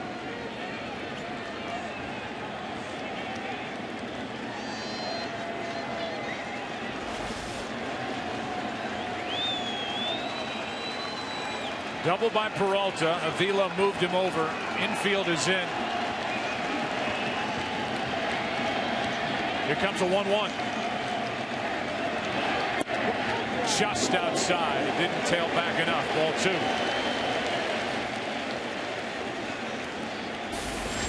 I am sure that Tom Brookins, the third base coach, is telling Johnny Peralta to make the ball go through. Any ground ball, make it go through to the outfield before you go home.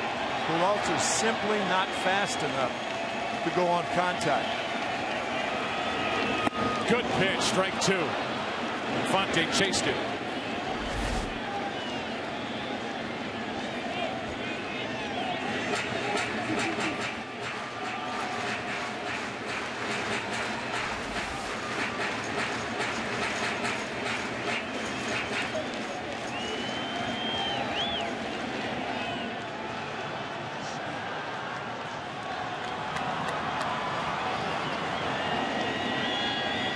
Runner at third, one out. 2-2 pitch.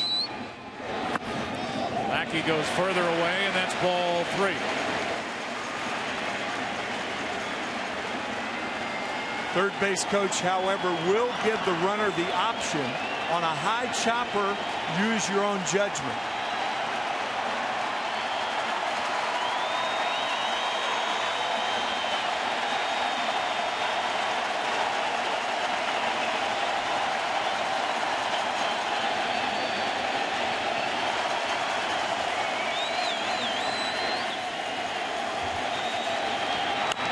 Breaking ball foul.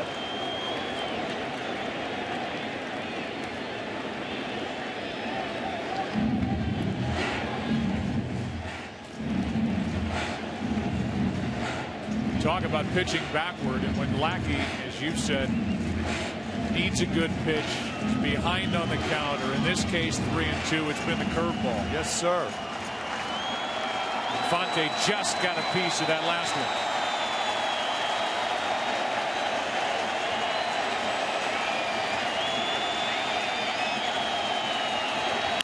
Breaking ball, foul ball.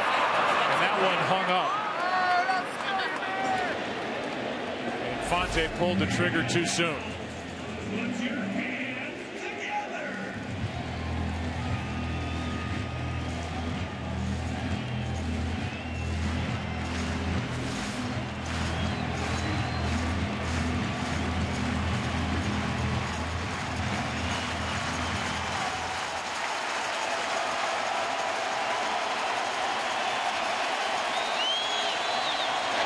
Two out.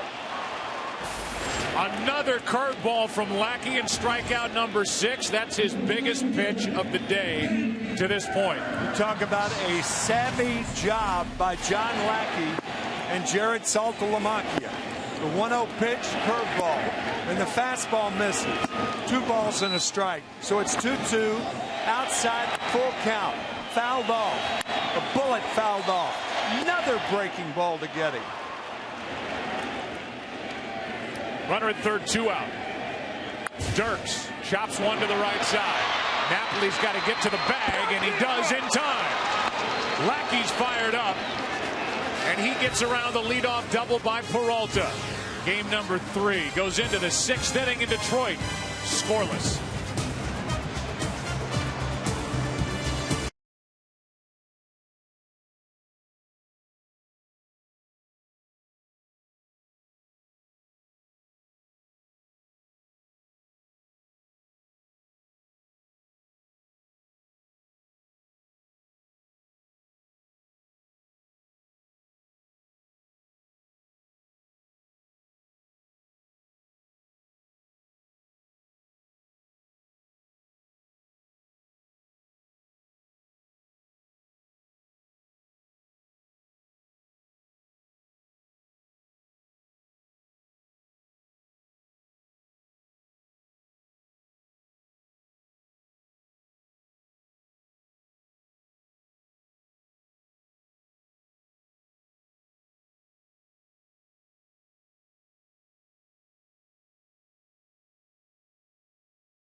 Make it great. And by T-Mobile. Unleash. Sixth inning rolls in Game 3. And there is no score. Good pitching by Verlander. Good pitching by Lackey. Here is the number 9 man, Will Middlebrooks, first up, then Ellsbury, then Victorino. Middlebrooks struck out his first time. Ball 1. Ellsbury, such a big reason why the Red Sox finished with the best record in the American League. They were the number 1 seed, and a big reason why they got past Tampa Bay is hitless in this series. There's a strike. It's just about that point in the game where Justin Verlander starts turning it up. Mile or 2 miles an hour faster than the early innings. Here's the 1-1. Breaking ball is flied into center, right at Jackson. 1 out. Let's look out to the scoreboard here at Comerica for our game summary. Game 1. Anibal Sanchez, 6 no-hit innings, 12 strikeouts, brilliantly pitched game, the 1-0 win. Game 2, Sunday night, the Red Sox win. Ortiz ties it with a grand slam in the 8th inning. They win it in the 9th. Game 3, the 2 starters. The numbers for Verlander, 5 1/3, 1 hit, 8 strikeouts. Lackey matching him. 5 innings, 6 strikeouts, no runs, 3 hits. With 1 out, here's Ellsbury. Jacoby is struck out, grounded out. The top 2 guys in this lineup, Victorino on deck, and we'll see him here in the 6th. They're a combined 1 for 17. With 9 strikeouts.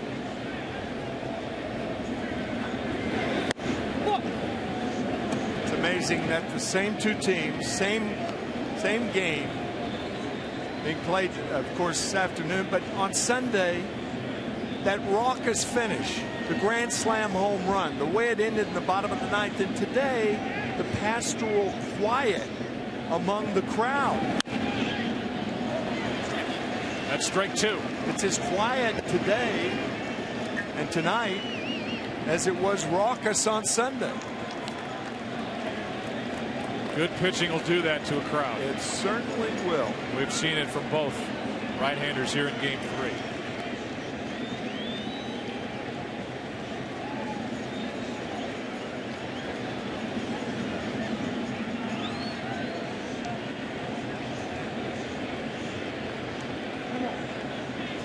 Ellsbury hops out. He's set up at a ball and 2 strikes.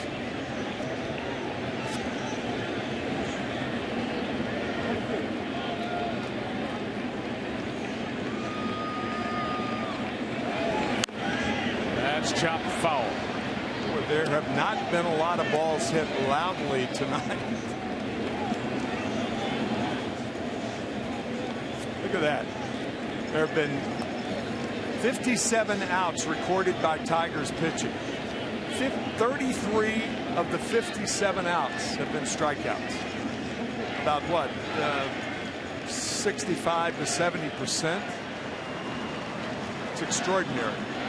With 1 out, nobody on, the 1-2 pitch is into center field, and Ellsbury's got his first hit of this ALCS. Now 1 for 9. And this is where he can use his speed. Absolutely. I was thinking the same thing, Joe. It's not that the Red Sox got a guy on base, but who is on base. He stole 52 during the regular season, was caught only 4 times. For a team that did a lot of running from the top of their lineup.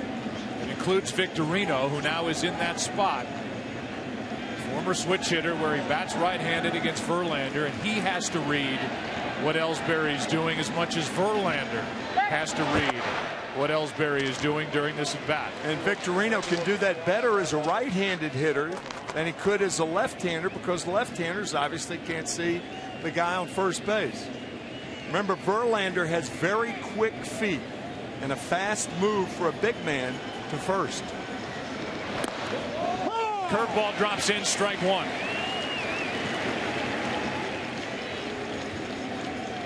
Victorino's lined out. It wasn't hard hit, fouled out.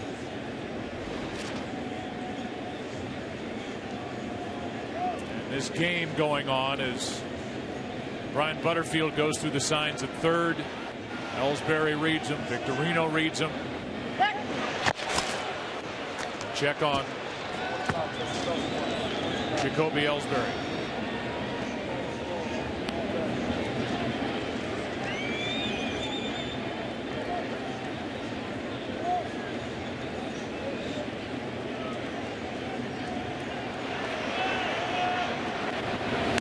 Up and in. If Ellsbury can get to second, Victorino so far this postseason is 6 for 8 with runners in scoring position.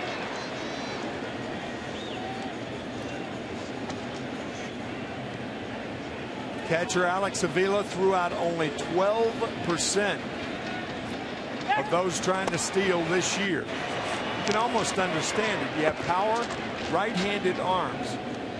The Tigers don't have a left-handed starter, so it's a lot tougher on catchers with right-handers than left-handers.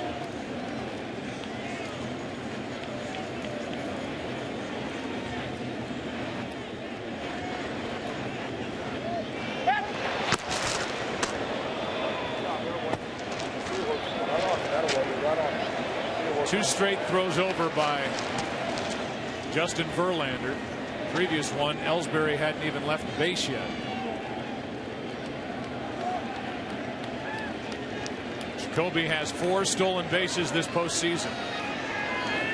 He starts and stops on a strike, and it's 1-2.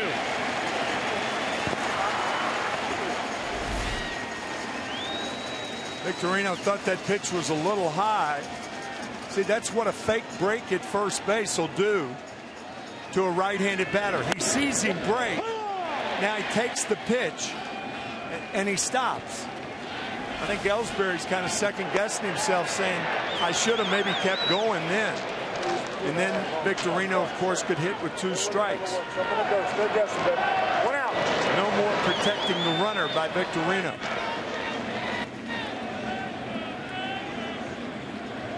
Arnie Baylor, the first base coach, saying stay aggressive. And that's 3 times during this sequence.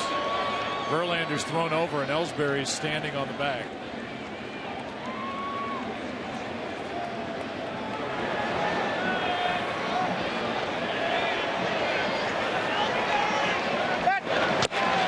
And he's not even really letting him get his lead.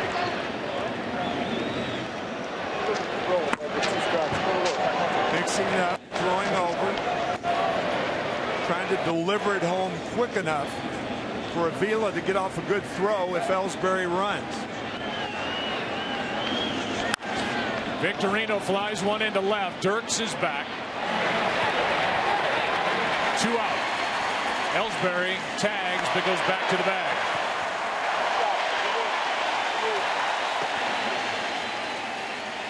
It's been interesting to watch Verlander and Ellsbury. And I mentioned that he's thrown over there 3 times before Ellsbury's even left the base to take his lead. Ellsbury's late getting into position. That's right. To take off for second base when the pitch is being delivered. And his lead is not as big as it normally would be had Verlander not thrown over there. Because Ellsbury has momentum going back to the bag, first base, more than he does to the bag at second base, like that. And he doesn't care. I mean, you know, the home fans will never boo a pitcher for throwing over. I mean, he could throw over there 500 times. He'd get no boos from this crowd.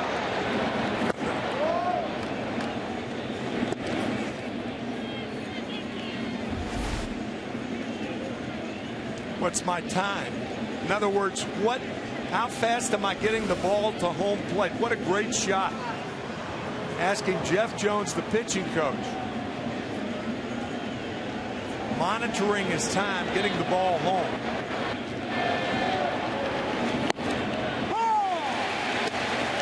Strike one on Pedroia. Put that on the list that nobody's seen before. Have you ever seen that? I haven't.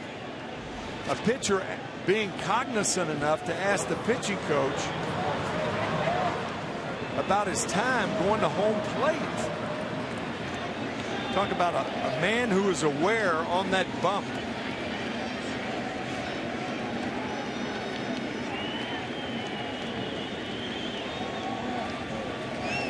One ball, one strike on Pedroia. 1 on, 2 out.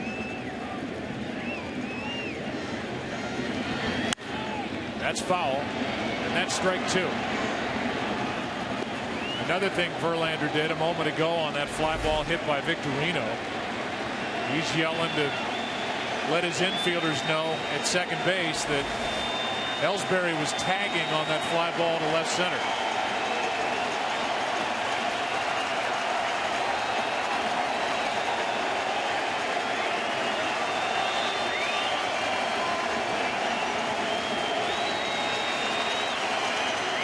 Pedroia waits. The 1-2 bounces away, and Ellsbury down to second on a wild pitch. So it took a wild pitch to get him to second base instead of a stolen base. Not a lot Avila can do. This ball in the dirt, tries to block it. The minute it went in the dirt, Ellsbury took off. Well, the guy who is the heart and soul of this Red Sox team, Dustin Pedroia, former MVP. He was with the team when they won it all in 2007, trying to drive home the game's first run. Right at Peralta. Scoreless. Into the bottom of the 6th. Here in Game 3.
Miss Comedy with brand new episodes of Dads, Brooklyn Nine-Nine, New Girl, and The Mindy Project. It's all part of the new Fox Tuesday starting at 8 Eastern, 7 Central, right here. Top of the order for the Tigers, scoreless game. Austin Jackson takes the ball. Austin's lined out to right, struck out. Followed by Torrey Hunter, Miguel Cabrera. Bottom of the 6th inning. A 1-0 pitch. 2-0.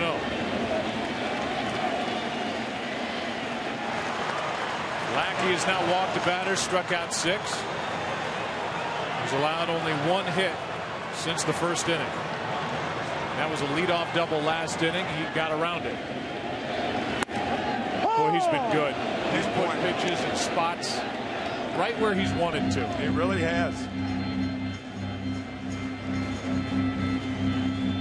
2-1 the count.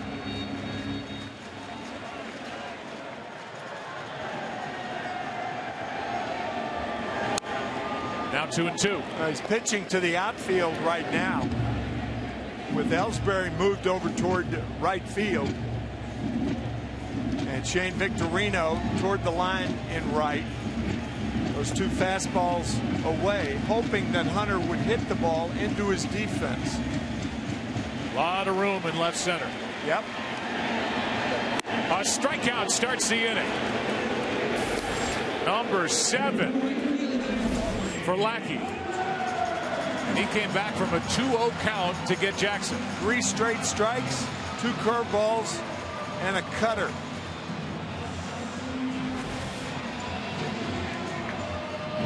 Now Torrey Hunter, who has one of the 3 Tiger hits in this game. Hunter got one in the 1st. Fielder had one with 2 out. A leadoff double by Peralta last inning. That's it. That's foul. Not a bad idea.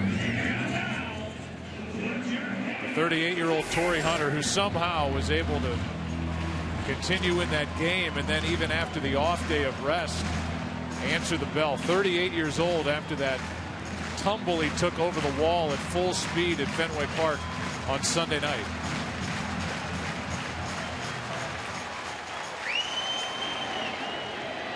Here's the 0-1 from Lackey.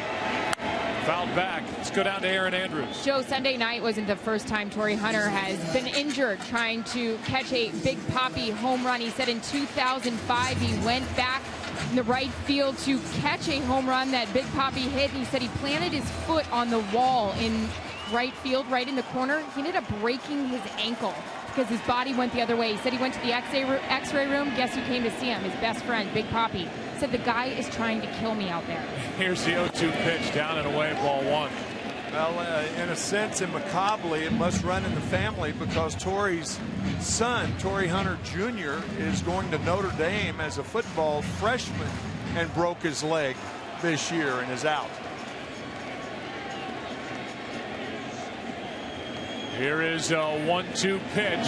Strikeout number 8. And that good John Lackey curveball brings up Torrey Hunter. Well, I'll tell you, that curveball has served him well tonight. To give you an idea of how much that thing breaks, our guys in the truck have come up with a beauty. I mean, the higher the top, the bigger the drop. The 8 strikeouts, a new postseason career high for Lackey. Now Cabrera comes up empty, and Lackey still in the low 90s. Boy, has he answered it tonight for the Red Sox. And answering Verlander. 1 ball, 1 strike.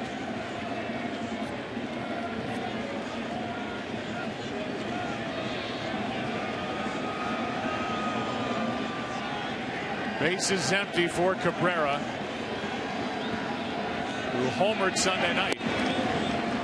Getting it by him up and away. Strike 2, and here's the break of the Lackey curveball. To Victor Martinez earlier, the higher the top, the bigger the drop. That's what Detroit hitters have had to face all night. He stayed with hard stuff so far to Cabrera. Count 2-2. Fielder on deck. Doesn't matter whether there are 2 strikes on Cabrera or not. He goes to right field often with 2 strikes and with power. Pops it up on the right side. Playable for Napoli. More pitching. How about game 3? Nothing into the 7th inning. Red Sox coming up, big bats. Ortiz will lead it off back after this from your local Fox station.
Game was delayed in the 2nd inning for 17 minutes as a substation went out, so we had a power outage. Pitching is just dominated. Yet again, 5 hits total. The Tigers have 3 of the 5, but Lackey has matched Verlander. John and Justin. Here's David Ortiz. Ortiz, Napoli, Saltalamacchia. The shift on the infield for the Tigers, playing David Ortiz to pull. There are some teams that leave the left side of the diamond basically completely clear. But in a 0-0 game with this much on the line, I don't think you can just leave a hole that big over there, because it wouldn't be beyond David Ortiz to just get on base any way he could. By bunting to the left side ever so occasionally this year. And he pops it up. Foul ball. It will get out of play. Strike 2.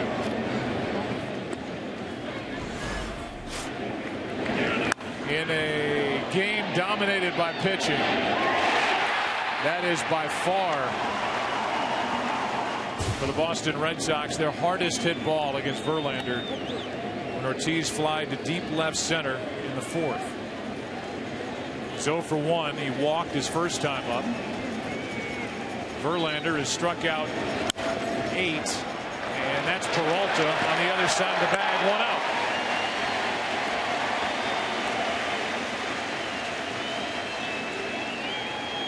out. Look at the numbers for the Tigers starters in this series. Just sick. I mean, sick. 19 in the third innings pitched. Red Sox hitting .065 against him. Only 4 hits allowed. 33 strikeouts in under 20 innings pitched. Here's Napoli.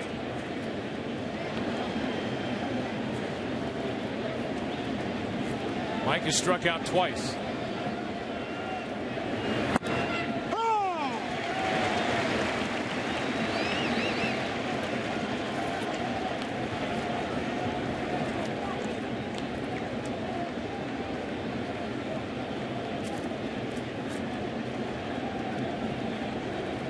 With 1 out, ball and a strike.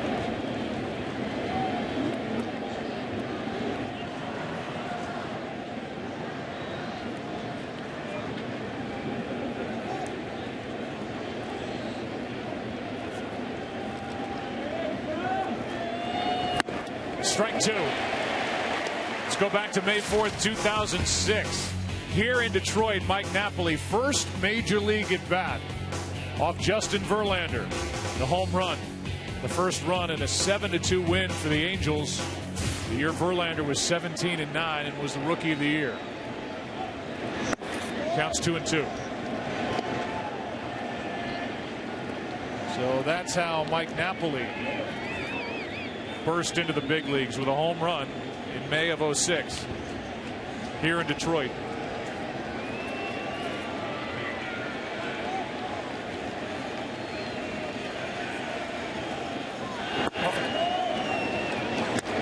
Full count.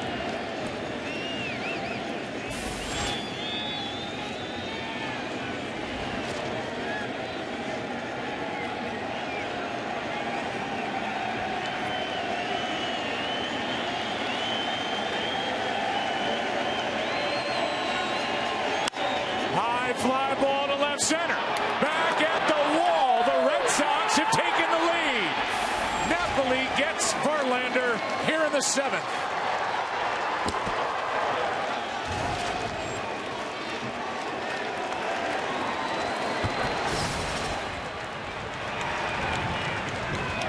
For the second strike, it was a fastball up around the letters. Verlander liked the call of Alex Avila. A fastball on a 3-2 count. Almost the same place where we showed Napoli hitting his first home run of his career in his first at bat on a curveball. My gosh. Now Santalamacchia. Strike 1. Talk about the power of suggestion. Fastball. 1-0 Boston.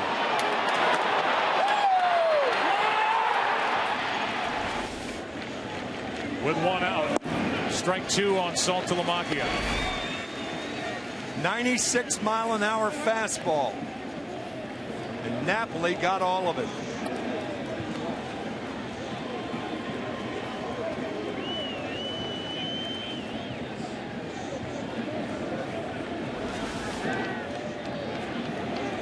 With 1 out, nobody on, and a run home. Ball 1 in the dirt to Santalamacchia.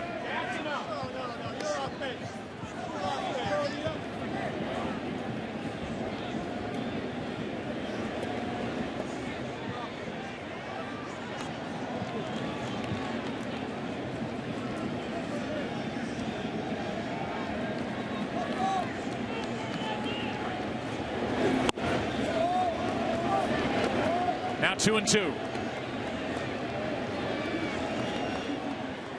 Prior to that at bat, Mike Napoli in this ALCS was 0 for 6 with 6 strikeouts and a walk. Here's the 2-2. Santalamacchia strikes out, 2 down.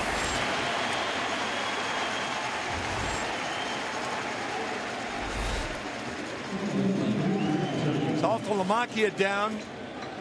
That home run, by the way, broke a streak of 34 1/3 innings of scoreless ball. Continuous scoreless ball pitched by that man right there.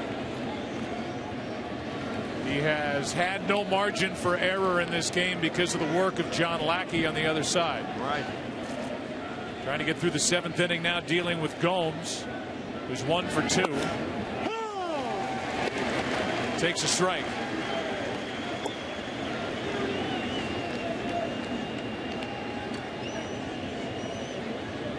It took until the 5th inning for the Red Sox to get their first hit.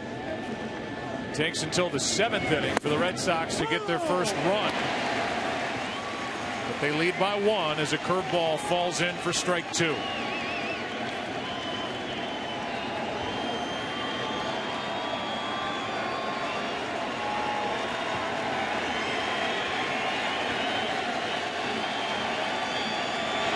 Breaking ball is chopped to third. It's a foul ball.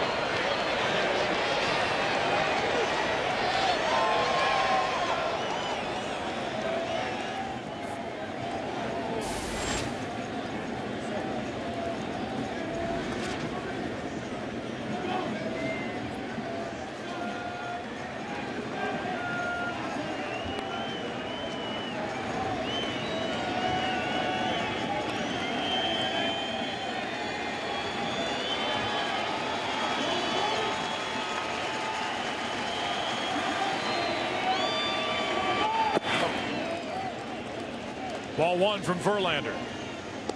Gomes almost hit a 2-run shot back in the 2nd. It just hooked foul down the line.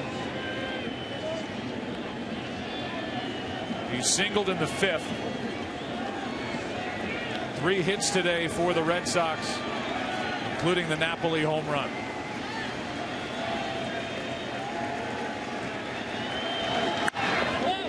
Pop foul back behind the plate. Still 1-2.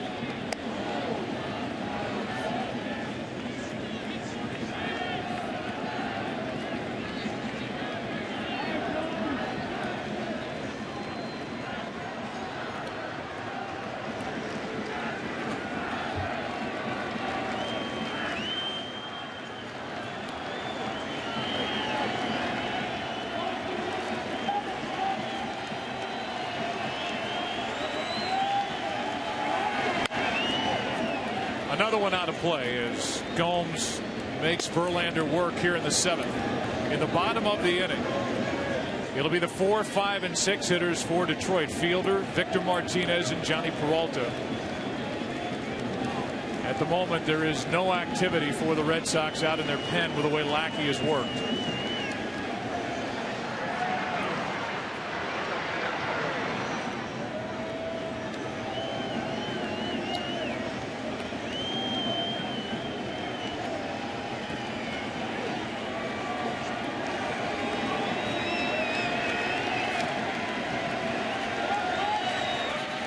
Again, the 1-2 struck him out looking, but damage is done.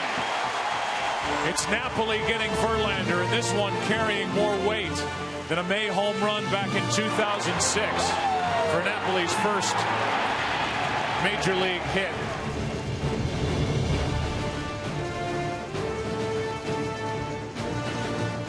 A run is on the board. It belongs to the Red Sox as we stretch here in Detroit.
save you 15% or more on car insurance. And by MasterCard, preferred card of Major League Baseball since 1997. We slip into the bottom of the 7th inning. Here in Game 3, 1-0, Red Sox on top. After the game and all night long with NLCS Game number 4 coming up. MLB Network has all the highlights and breakdowns from the award-winning analysts of MLB Tonight. All the postseason drama, all in one place. Go to MLBNetwork.com for schedule and channel number. Here's the Geico in-game box score for the Boston Red Sox in this series.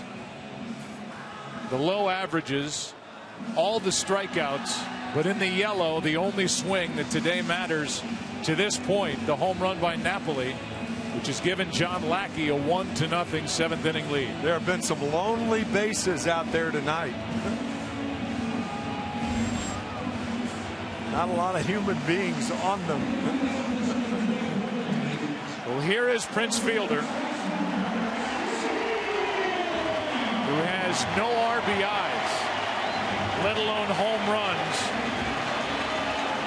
over his last 14-plus postseason games.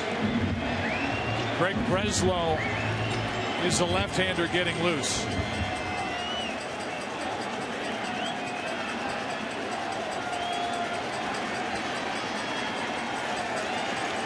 Three base runners for the Tigers tonight. There's another good Lackey breaking ball for strike 1.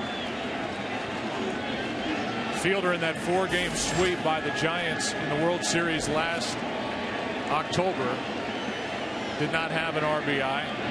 He's trying to get on to start this inning, and this is caught by Johnny Gomes in left, one away.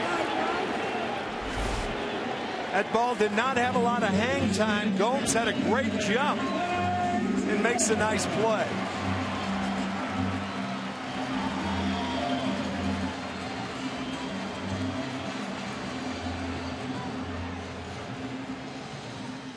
Saw the catch. Here's the jump.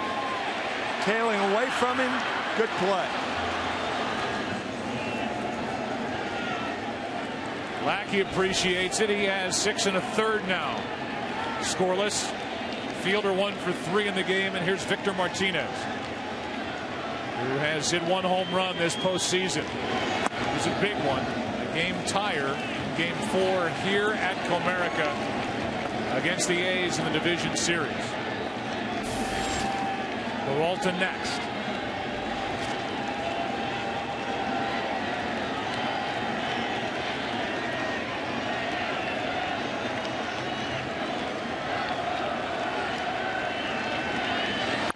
Right back up the middle. Tying run is on here in the 7th on a base hit by Victor Martinez.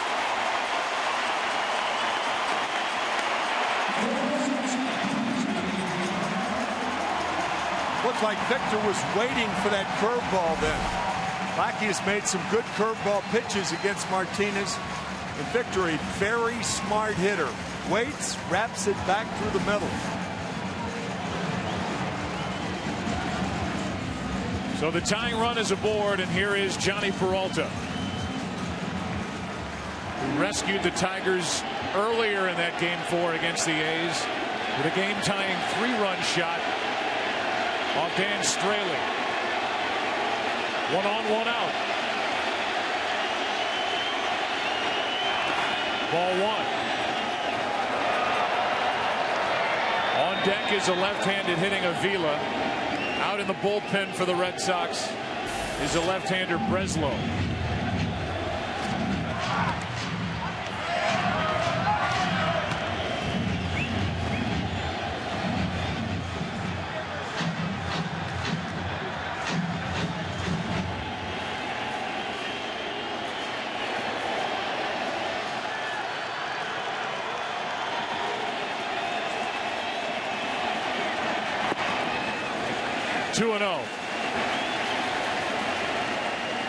Peralta doubled to lead off the 5th inning in his last at bat. He was stranded.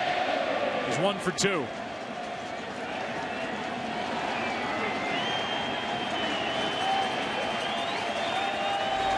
Peralta with a count in his favor. Dangerous pitch coming from Lackey. Ball 3.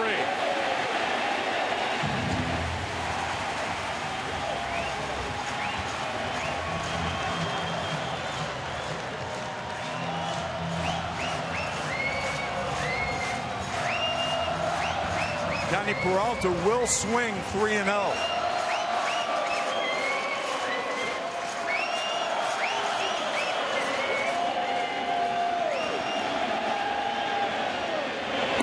And it's a 3-0 curveball.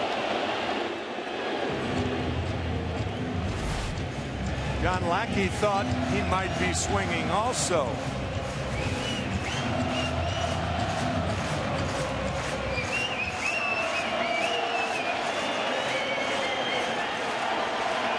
Tying run at first. Peralta pops it up. Victorino goes to get it. 2 out. Now it's Avila. He looks toward the Red Sox dugout. He sees John Farrell pop out of there. Breslow getting ready. That could be it. And if it is, John Lackey who joined this Red Sox team for the 2010 season. Went 14-11, 12-12 in 2011. Missed all of last year. Has just turned in his biggest start with the Boston Red Sox. Not without an argument, though. He was trying to talk John Farrell into staying in the game. Farrell wins that argument. Breslow coming in.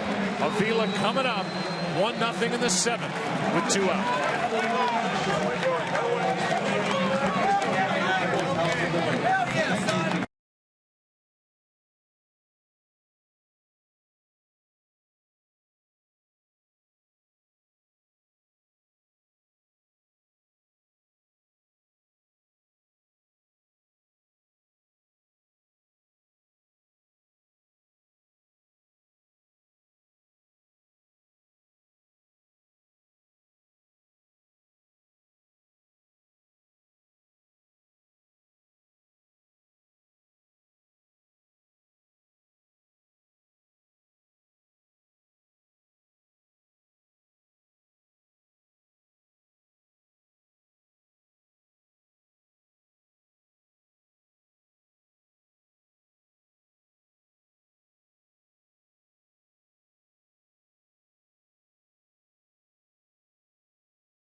We flash back to 2009 ALCS Game 5 against the Yankees. Mike Scioscia, his manager. This is mine.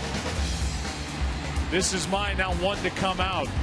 The Angels won that Game 5 and sent the series back to Yankee Stadium. And now looking at John Farrell, a little less demonstrative, but the same message both times. He wanted to stay in this ball game, but he gives way both times. 6 2/3 innings.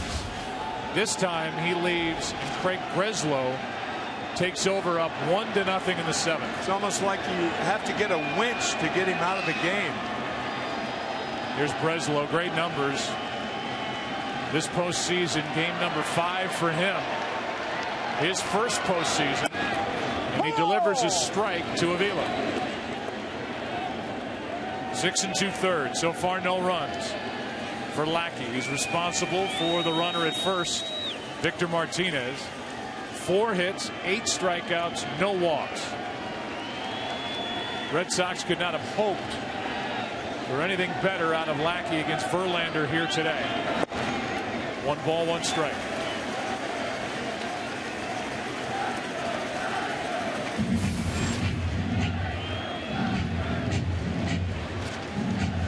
Boston outfield in a no doubles defense, even though there's really no speed on it first base in Victor Martinez. But they're deeper than they would normally play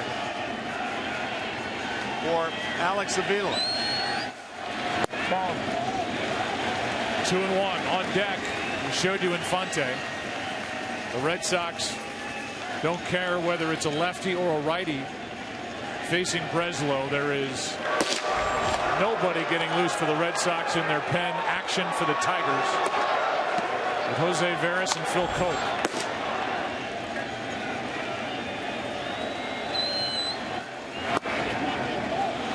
Ball 3.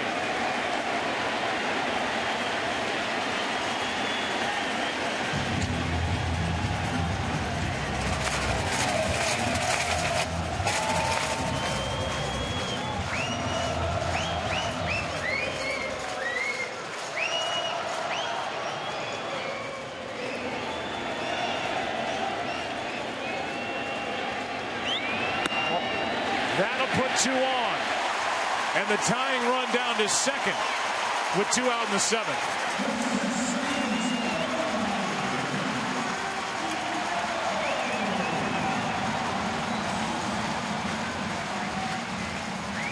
Now it's up to Infante.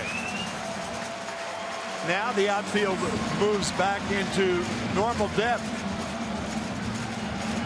And if a ball is hit sharply to one of the outfielders, they probably will have a play on Victor Martinez, who is, again, not a fast runner at second base. That was the first walk handed to the Tigers tonight.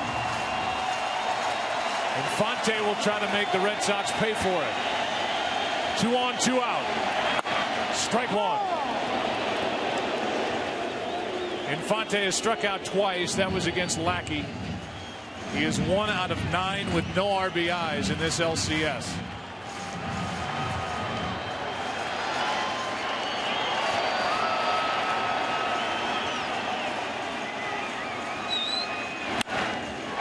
Pedroia to his right, flips, and the inning is over. Breslow gets out of the 7th. And Lackey goes 6 2/3, no runs on 4 hits here in game 3. We go to the 8th inning. As you look at the reaction from John Lackey, what a game by the right-hander. 1-0 Boston into the 8th.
Verlander back for more as Stephen Drew takes the ball.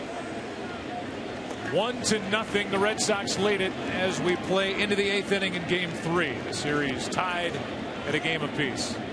Drew, then Middlebrooks, then Ellsbury against Verlander. Gave up a 7th inning home run to Napoli and now gives up a leadoff hit to Stephen Drew. He'll think about 2 and he'll go as Hunter bobbles it in right. It'll likely be a hit and an error. It looked like Stephen Drew was content with stopping once he rounded the bag, but once Torrey Hunter dropped it in right. But what he did, he rounded the bag far enough to give himself a chance to go, and he saw that Hunter bobbled the ball. Watch him round the bag far enough right there. That gave him a chance to go to second base, and he does it. An error on Torrey Hunter, but good base running by Stephen Drew. Single E9.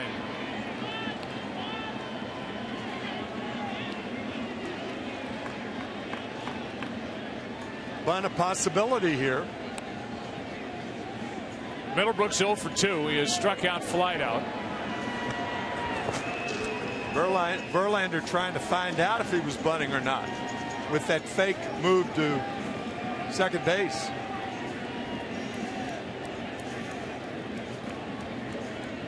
So they add to their record now 42 strikeouts within this series. An MLB record through the first 3 games of a postseason series. 10 for Verlander after Scherzer struck out 13 in Game 2. Sanchez struck out 12 in Game 1, and the bullpen racks them up as well. While they talk, we'll give you tonight's Dodge Durango trivia question. Who holds the longest consecutive scoreless inning streak by a pitcher in a single postseason? The answer, Christy Mathewson of the New York Giants in 1905. 27 innings, shut out the Philadelphia A's in games 1, 3, and 5 of the World Series. Giants won that series 4 games to 1. Middlebrooks flies one into left center field. Austin Jackson hauls it in. 1 out, and Middlebrooks did not advance the runner. By the way, that 1905 World Series, Christy Mathewson pitched those 3 shutouts in 6 days. Every other day he pitched 3 shutouts in 6 days. You think they were worried about a pitch count 108 years ago? No. Didn't even have a clicker yet. Here's Ellsbury. Runner at second, 1 out. Jacoby has 1 hit, his first of this ALCS. It came in the 6th. He's 1 for 9. There's a big out picked up by Verlander as Middlebrooks did not push Drew to third. Ball 1 outside. Ellsbury in his career during the postseason is a .474 hitter with runners in scoring position.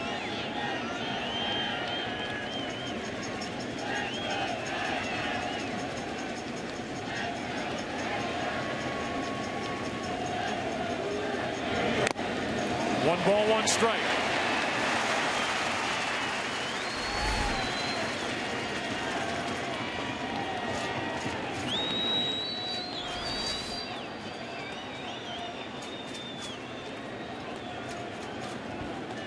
The Tigers in the bottom of this 8th inning will have Dirks scheduled, then Austin Jackson, Torrey Hunter. If anybody gets on, Miguel Cabrera.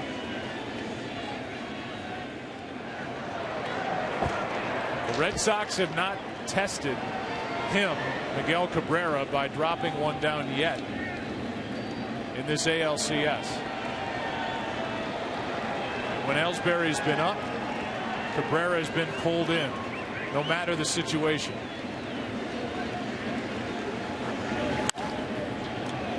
Easy into left for Dirks. 2 out.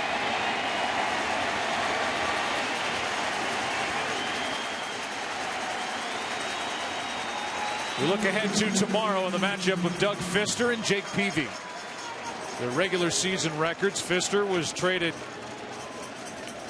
to the Tigers in 2011. Peavy was traded to the Red Sox July 3rd of this year. Peavy a no decision in the divisional series. Same for Fister.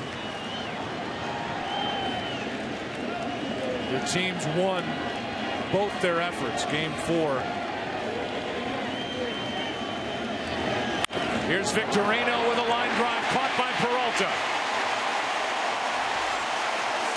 And Verlander gets around the runner at second, nobody out. We go to the bottom of the 8th. 9, 1, and 2 hitters coming up. Red Sox lead 1-0.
Sponsored by Ford. Only Ford gives you EcoBoost, fuel economy, and a whole lot more. And by Taco Bell. Sometimes you gotta live Moss.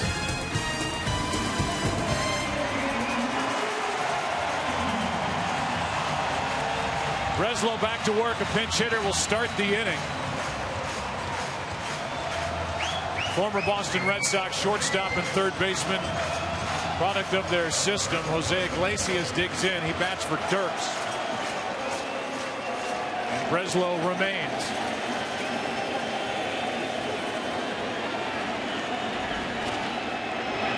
Strike one. This is real confidence in Breslow pitching to right-handed batters. We were talking about it between innings, Joe. Possibility of Tozawa being in the game once Iglesias was announced, but not so. Next 4 hitters right-handed. Yeah. 2 strikes on Iglesias. Breslow a big part of the divisional series win over Tampa Bay. He got 5 outs over 3 different innings in the clincher game 4 in Florida when 3 2/3 didn't allow a run in that series. First time for him in the postseason, he has not been phased. Strikes out Iglesias to start the inning. Iglesias got a good pitch to hit 0-2. Ball right down the pipe. Take him for strike 3. I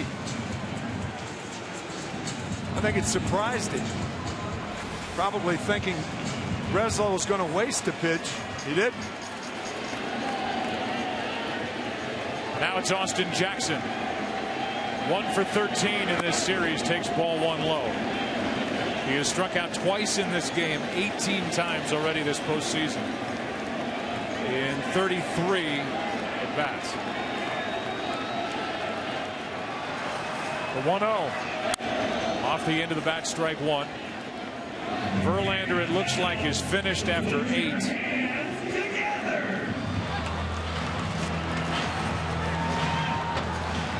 Jacket is on. There is action for the Tigers out in their pen. Right now the focus on Austin Jackson and Craig Breslow. Just outside. 2 balls and a strike. Jackson hit 12 home runs during the regular season.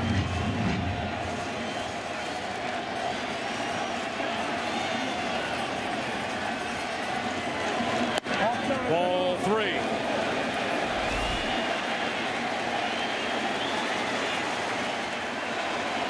$120-pitch game.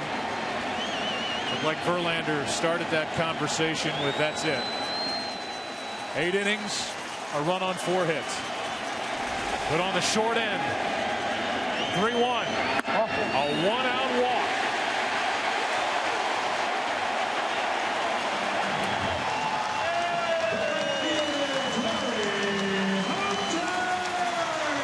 With Torrey Hunter coming up,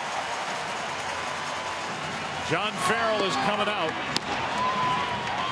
He's got Tazawa and Uehara both getting loose in the bullpen. You know, Joe, Jackson on at first base, he's the fastest runner of the Tigers. So by taking out the left-hander, you take away the worst move by bringing in the right-hander, Tazawa. Breslow is out. Red Sox make a pitching change in the 8th.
Run through the first 5 games of his postseason. We welcome you inside our broadcast booth. I'm Joe, that's Tim, and it's been another great great game in this ALCS. And it's an interesting twist right here because you take Breslow out. Breslow, the left-hander, looking right at Jackson. Jackson, the fastest guy on the Tigers. Torrey Hunter handles the bat well. You bring in the right-hander. Hit and run as an option. And stolen base as an option. Interesting move by John Farrell. It's Torrey Hunter. Tying run at first, one out after the walk to Jackson.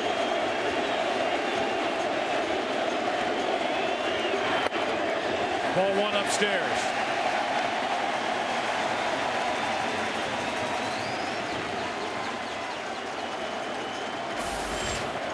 Hunter does not have an RBI this postseason.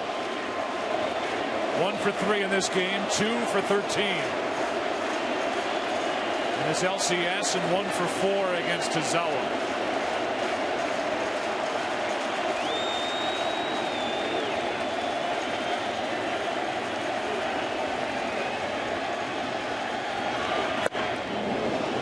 Good movement on that 93-mile-per-hour fastball. Strike one.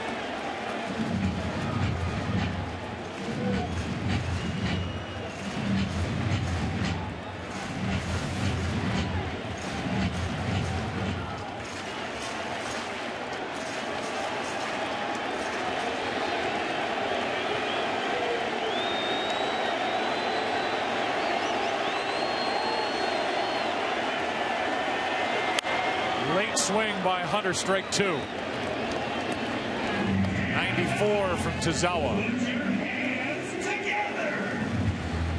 Uehara still getting loose for the Red Sox out in their bullpen. 5 saves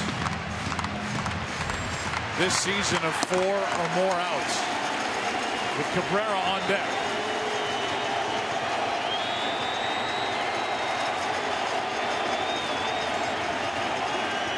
It's Torrey Hunter. And it's 2-2. That was close. That's the tight pitch you want to make with the count 1-2. Actually, that ball was farther outside than I thought. Hunter hit 17 home runs during the regular season.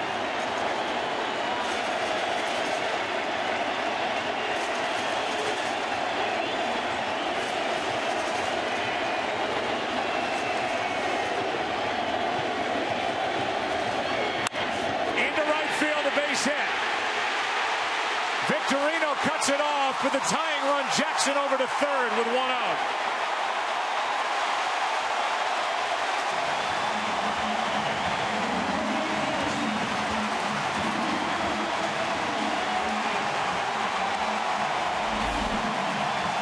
Torrey Hunter catches up with the fastball. Rifles it down the right field line. Good play by Victorino to hold Hunter to first base. First and third, 1 out for the Tigers with the best hitter in the game up.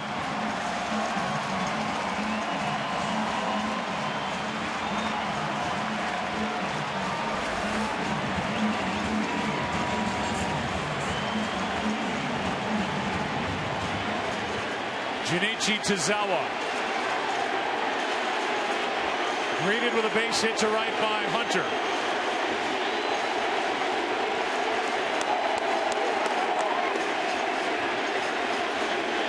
And now Cabrera.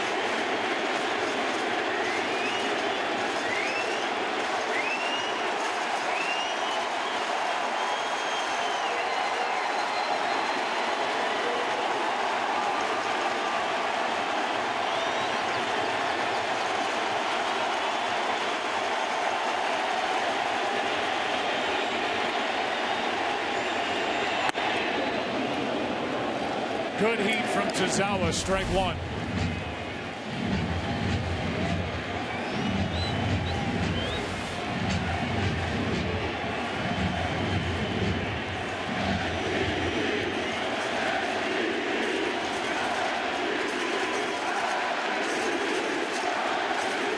Chanting MVP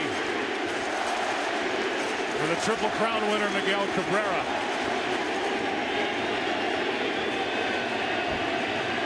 The 0-1. Strike 2. I don't think Tozawa can throw the ball any harder than those last 2 fastballs.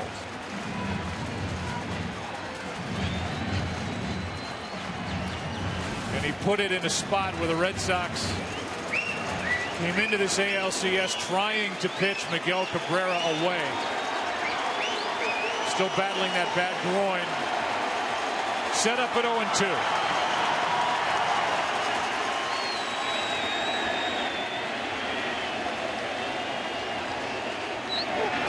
And he goes back out there too far. You have said it 50 times. There is nobody in baseball who cares less about hitting with 2 strikes than Miguel Cabrera. You got that right. Exactly. First and third, 1 out. Infield is back, looking for the double play ball. The 1-2. 2 out.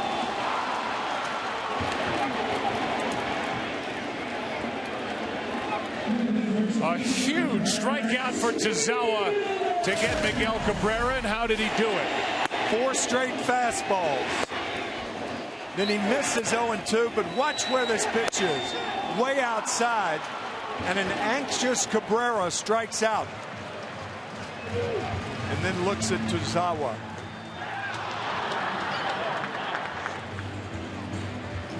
Tozawa gives up the hit, comes back with a strikeout of Cabrera. Fielder is coming up.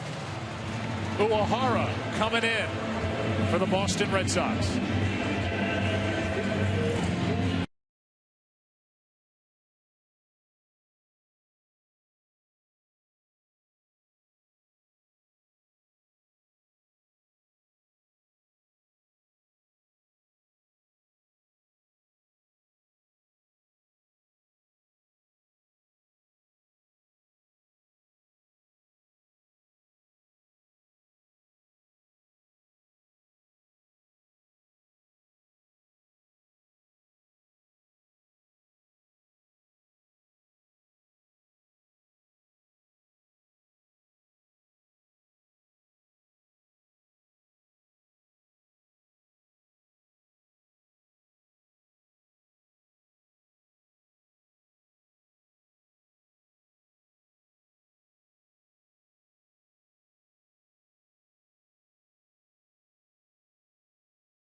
Uehara.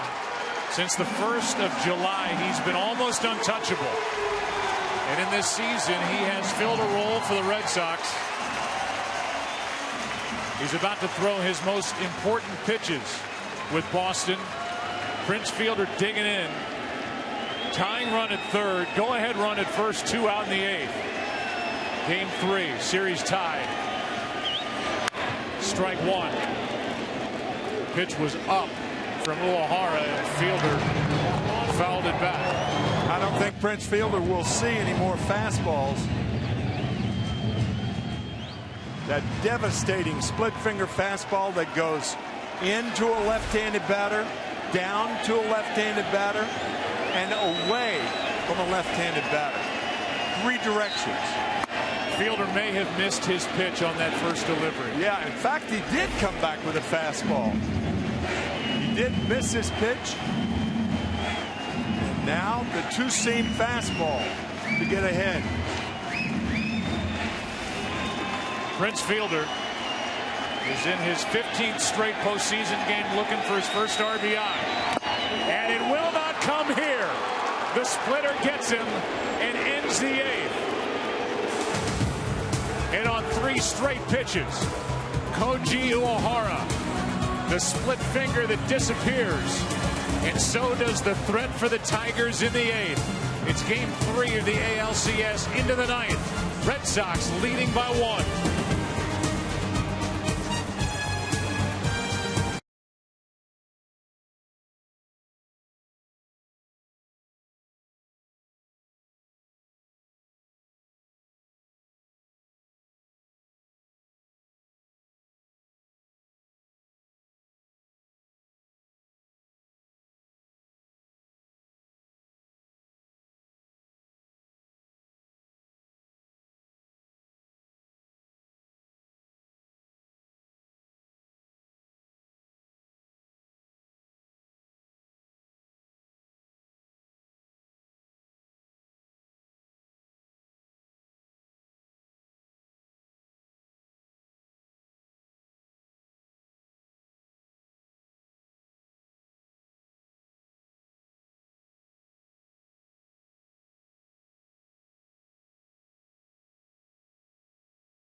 Nothing game as the 9th inning rolls in here in game 3. It'll be Pedroia, Ortiz, and Napoli against Jose Veras. Verlander could not have been much better. 8 innings, 1 run on 4 hits, 10 strikeouts, 1 walk.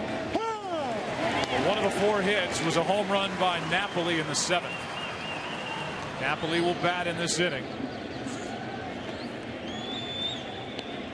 Look at the numbers this postseason for Veras. Pedroia 0 for 3 in tonight's game, 2 for 9 in this LCS. Big breaking ball swung on and missed, strike 2. That's what Veras has featured in his appearances, that sharp breaking ball to right-handed batters.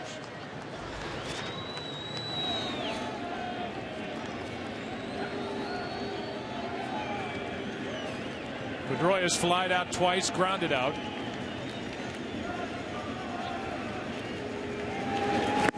And now he strikes out. 1 away in the 9th. As the guy who started the season as the closer for the Houston Astros traded to the Tigers. Snaps off this breaking ball to get Pedroia. Ortiz is announced. Leland makes his walk. Veras strikes out the only hitter he faces here tonight.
Has been dealing with a tender elbow. He's making his first appearance since the 18th of September. Was not on the active roster during the division series against the A's. And here he is dealing with David Ortiz with 1 out, nobody on in the ninth. Red Sox leading 1-0. Veras struck out Pedroia, and now strike 1 on Ortiz. Don Kelly is taken over and left after the Tigers pinch hit. With Iglesias for Dirks to start the bottom of the 8th.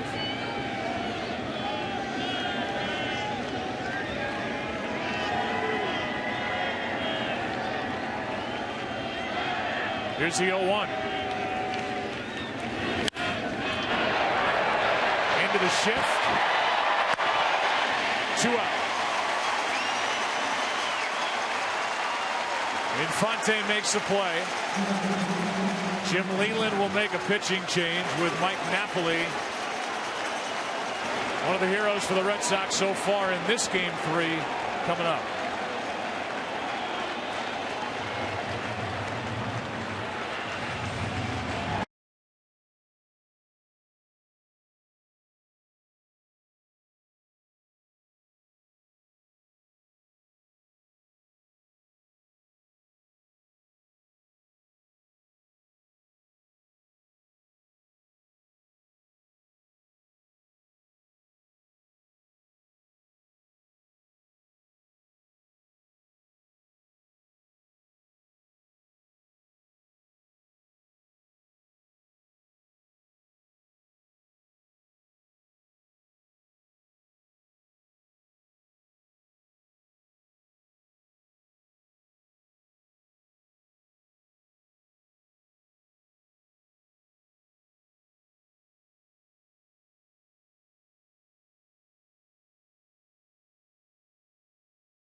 Al Albuquerque takes over for the Tigers in the ninth. 2 out, nobody on. Mike Napoli, who has produced the only run of the night with a solo shot in the 7th off Verlander, takes a ball high.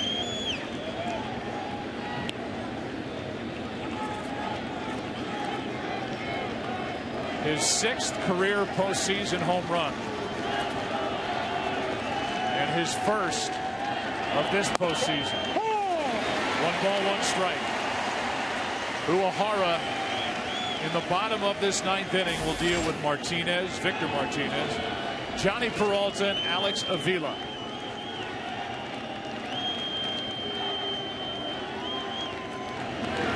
Strike 2.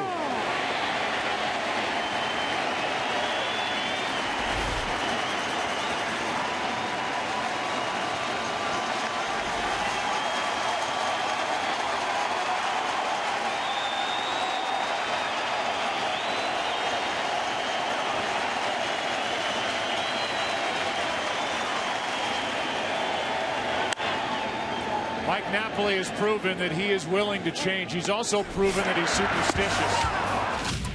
First 2 games of this ALCS, pant legs high, Red Sox showing. Even in this game, in his first 2 at-bats against Verlander, his 3rd at-bat, pant legs are down. No Red Sox showing. But he lifted the Red Sox with a home run over the wall in left center.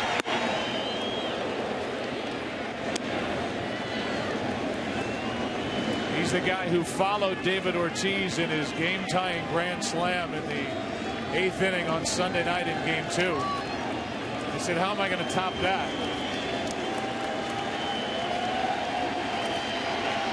Tonight, he's the only one who's made a swing where it's mattered to this point.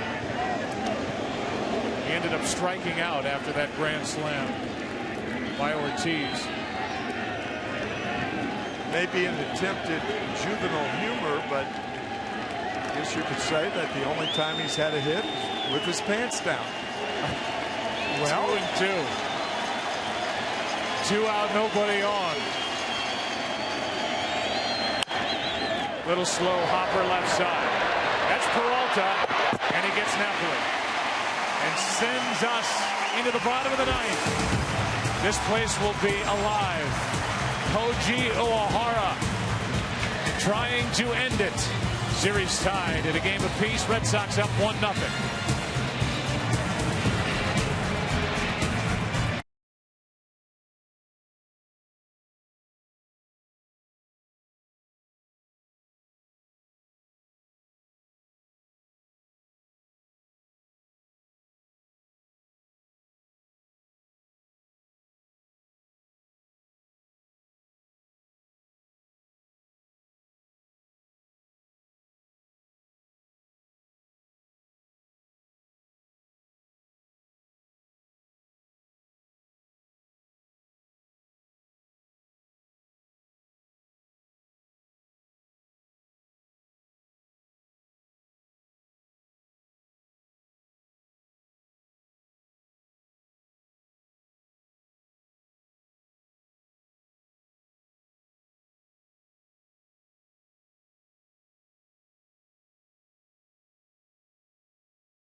Powerful, relentless, epic, and it's just getting started. Catch the show critics say delivers the goods and see why they call Ronda Rousey and Miesha Tate the new best rivalry in sports. Get hooked on the show everyone is talking about, The Ultimate Fighter. All new Wednesday, only on Fox Sports 1. To find Fox Sports 1 on your provider, go to foxsports1.com. Bottom of the ninth inning. 1-0, the Red Sox lead. The bullpen for Boston's been so good this entire postseason. Koji Ohara, since taking over as the closer, has been brilliant. Victor Martinez first up. Then Peralta. Then Avila.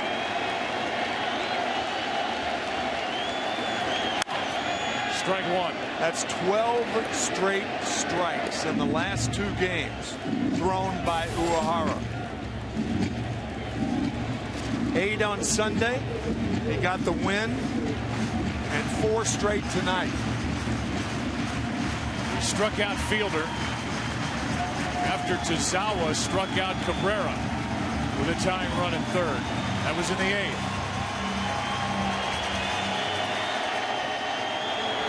That's into left center field. Gonna get down for a single. And Victor Martinez back to the bag to start the ninth. Probably a pinch runner now for Martinez. Hernan Perez is going to come off the bench. Meanwhile, Victor Martinez stumbled after getting around the first base bag, trying to get back to second, right back to the bag. Let's take a look. Seeing that the ball is going to get past an outfielder. I think he hurt that left knee. Remember, he missed all of last year with a bad left knee. Hernan Perez does the running. Also worth noting that had the Red Sox not been in that no doubles defense, that ball perhaps is through between the left fielder and center fielder. Now it's Peralta.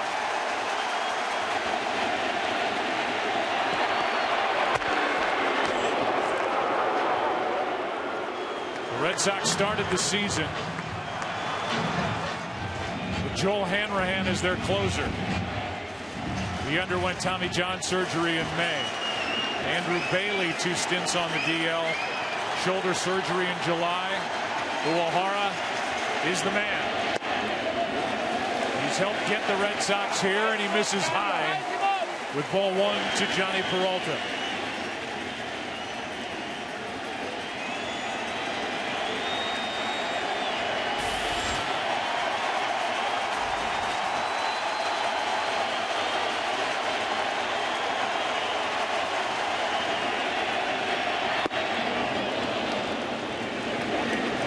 Strike. Boy, that was a wicked splitter. Diving out of the strike zone. It looks like a strike, and it dives late.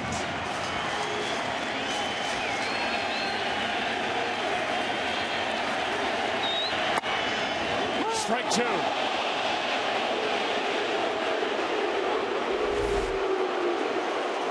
Peralta thought it was low, and it was.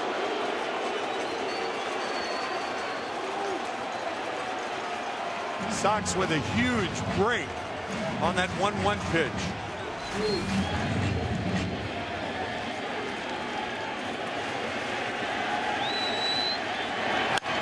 Reaching for it. Out in second. Double play. And the Tigers are down to their final out with Avila coming up. That was a splitter. He reaches for it and grounds it out. But in fairness, that at bat could have changed had that 1-1 pitch been a ball instead of a strike. Koji Ohara is trying for his 2nd save in this postseason of more than an inning. He won an inning and a third in Game 4 of the divisional series at Tampa Bay. Trying for his 6th save in that category. Overall, Here's Avila. Ball one. Alex Avila homered Sunday night.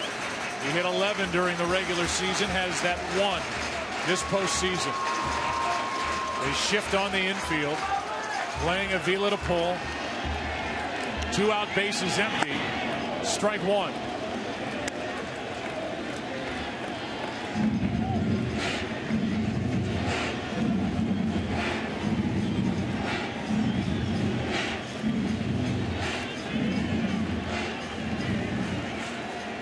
You heard a lot about John Lackey not being able to win this season away from Fenway Park. As Avila takes strike 2. He was 4-10 on the road, Lackey. He turned in a tremendous clutch road playoff masterpiece here tonight. 6 2/3, no runs, 4 hits, 8 strikeouts, no walks. And Uehara is trying to save it for him. 1-2 on Avila with 2 out. 2-2.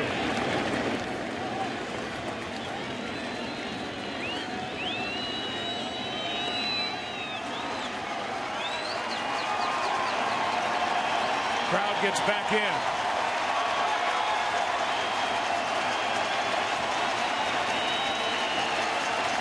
Avila just got a piece.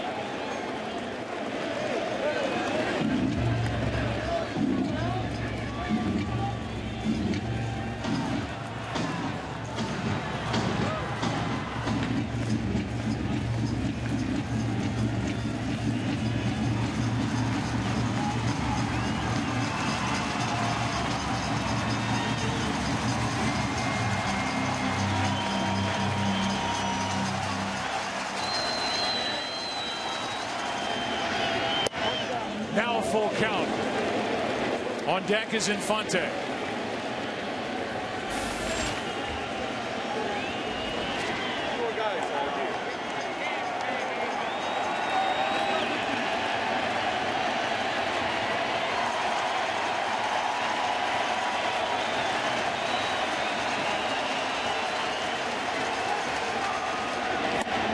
Game over. Red Sox win game 3. And a 1-0 final here in Detroit. Uehara doing his thing here in Detroit and getting the 4-out save. And you see Justin Verlander walking away. This is the 4th time in the last 6 Verlander starts that the Tigers didn't score for him. And it's the Tigers' 3rd 1-0 loss in the last 4 Verlander starts. He got a no decision in the first 2 games. He's on the hook for the loss here tonight.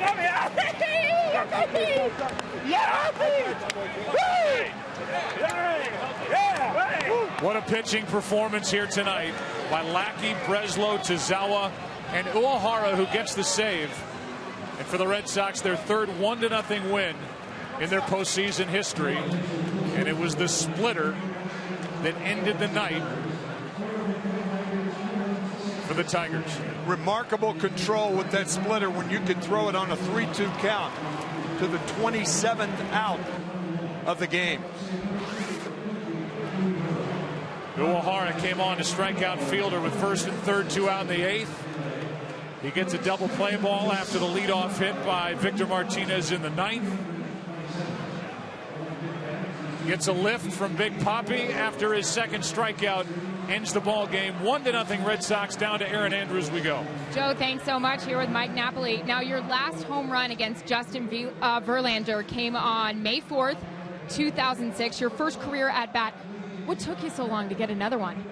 I don't know, man. He's tough. You know, he was on his game tonight, and you know, he's keeping all of us, you know, off balance. But I got into a 3-2 count and put a good swing on a pitch, and was able to drive it all. We noticed that everyone's trying to figure out how to hit this guy. You may have figured it out by pulling the pant legs down. When did that come into play? I don't know. I yelled at Bogey. I said, if I get out, go give me some long pants, and he did. But I rubbed my bat on Johnny's beard before I went out to that at bat, and I don't know, just try to put a good bat together and came through. Thanks so much. Congratulations. Kenny, over to you. Thanks, Aaron.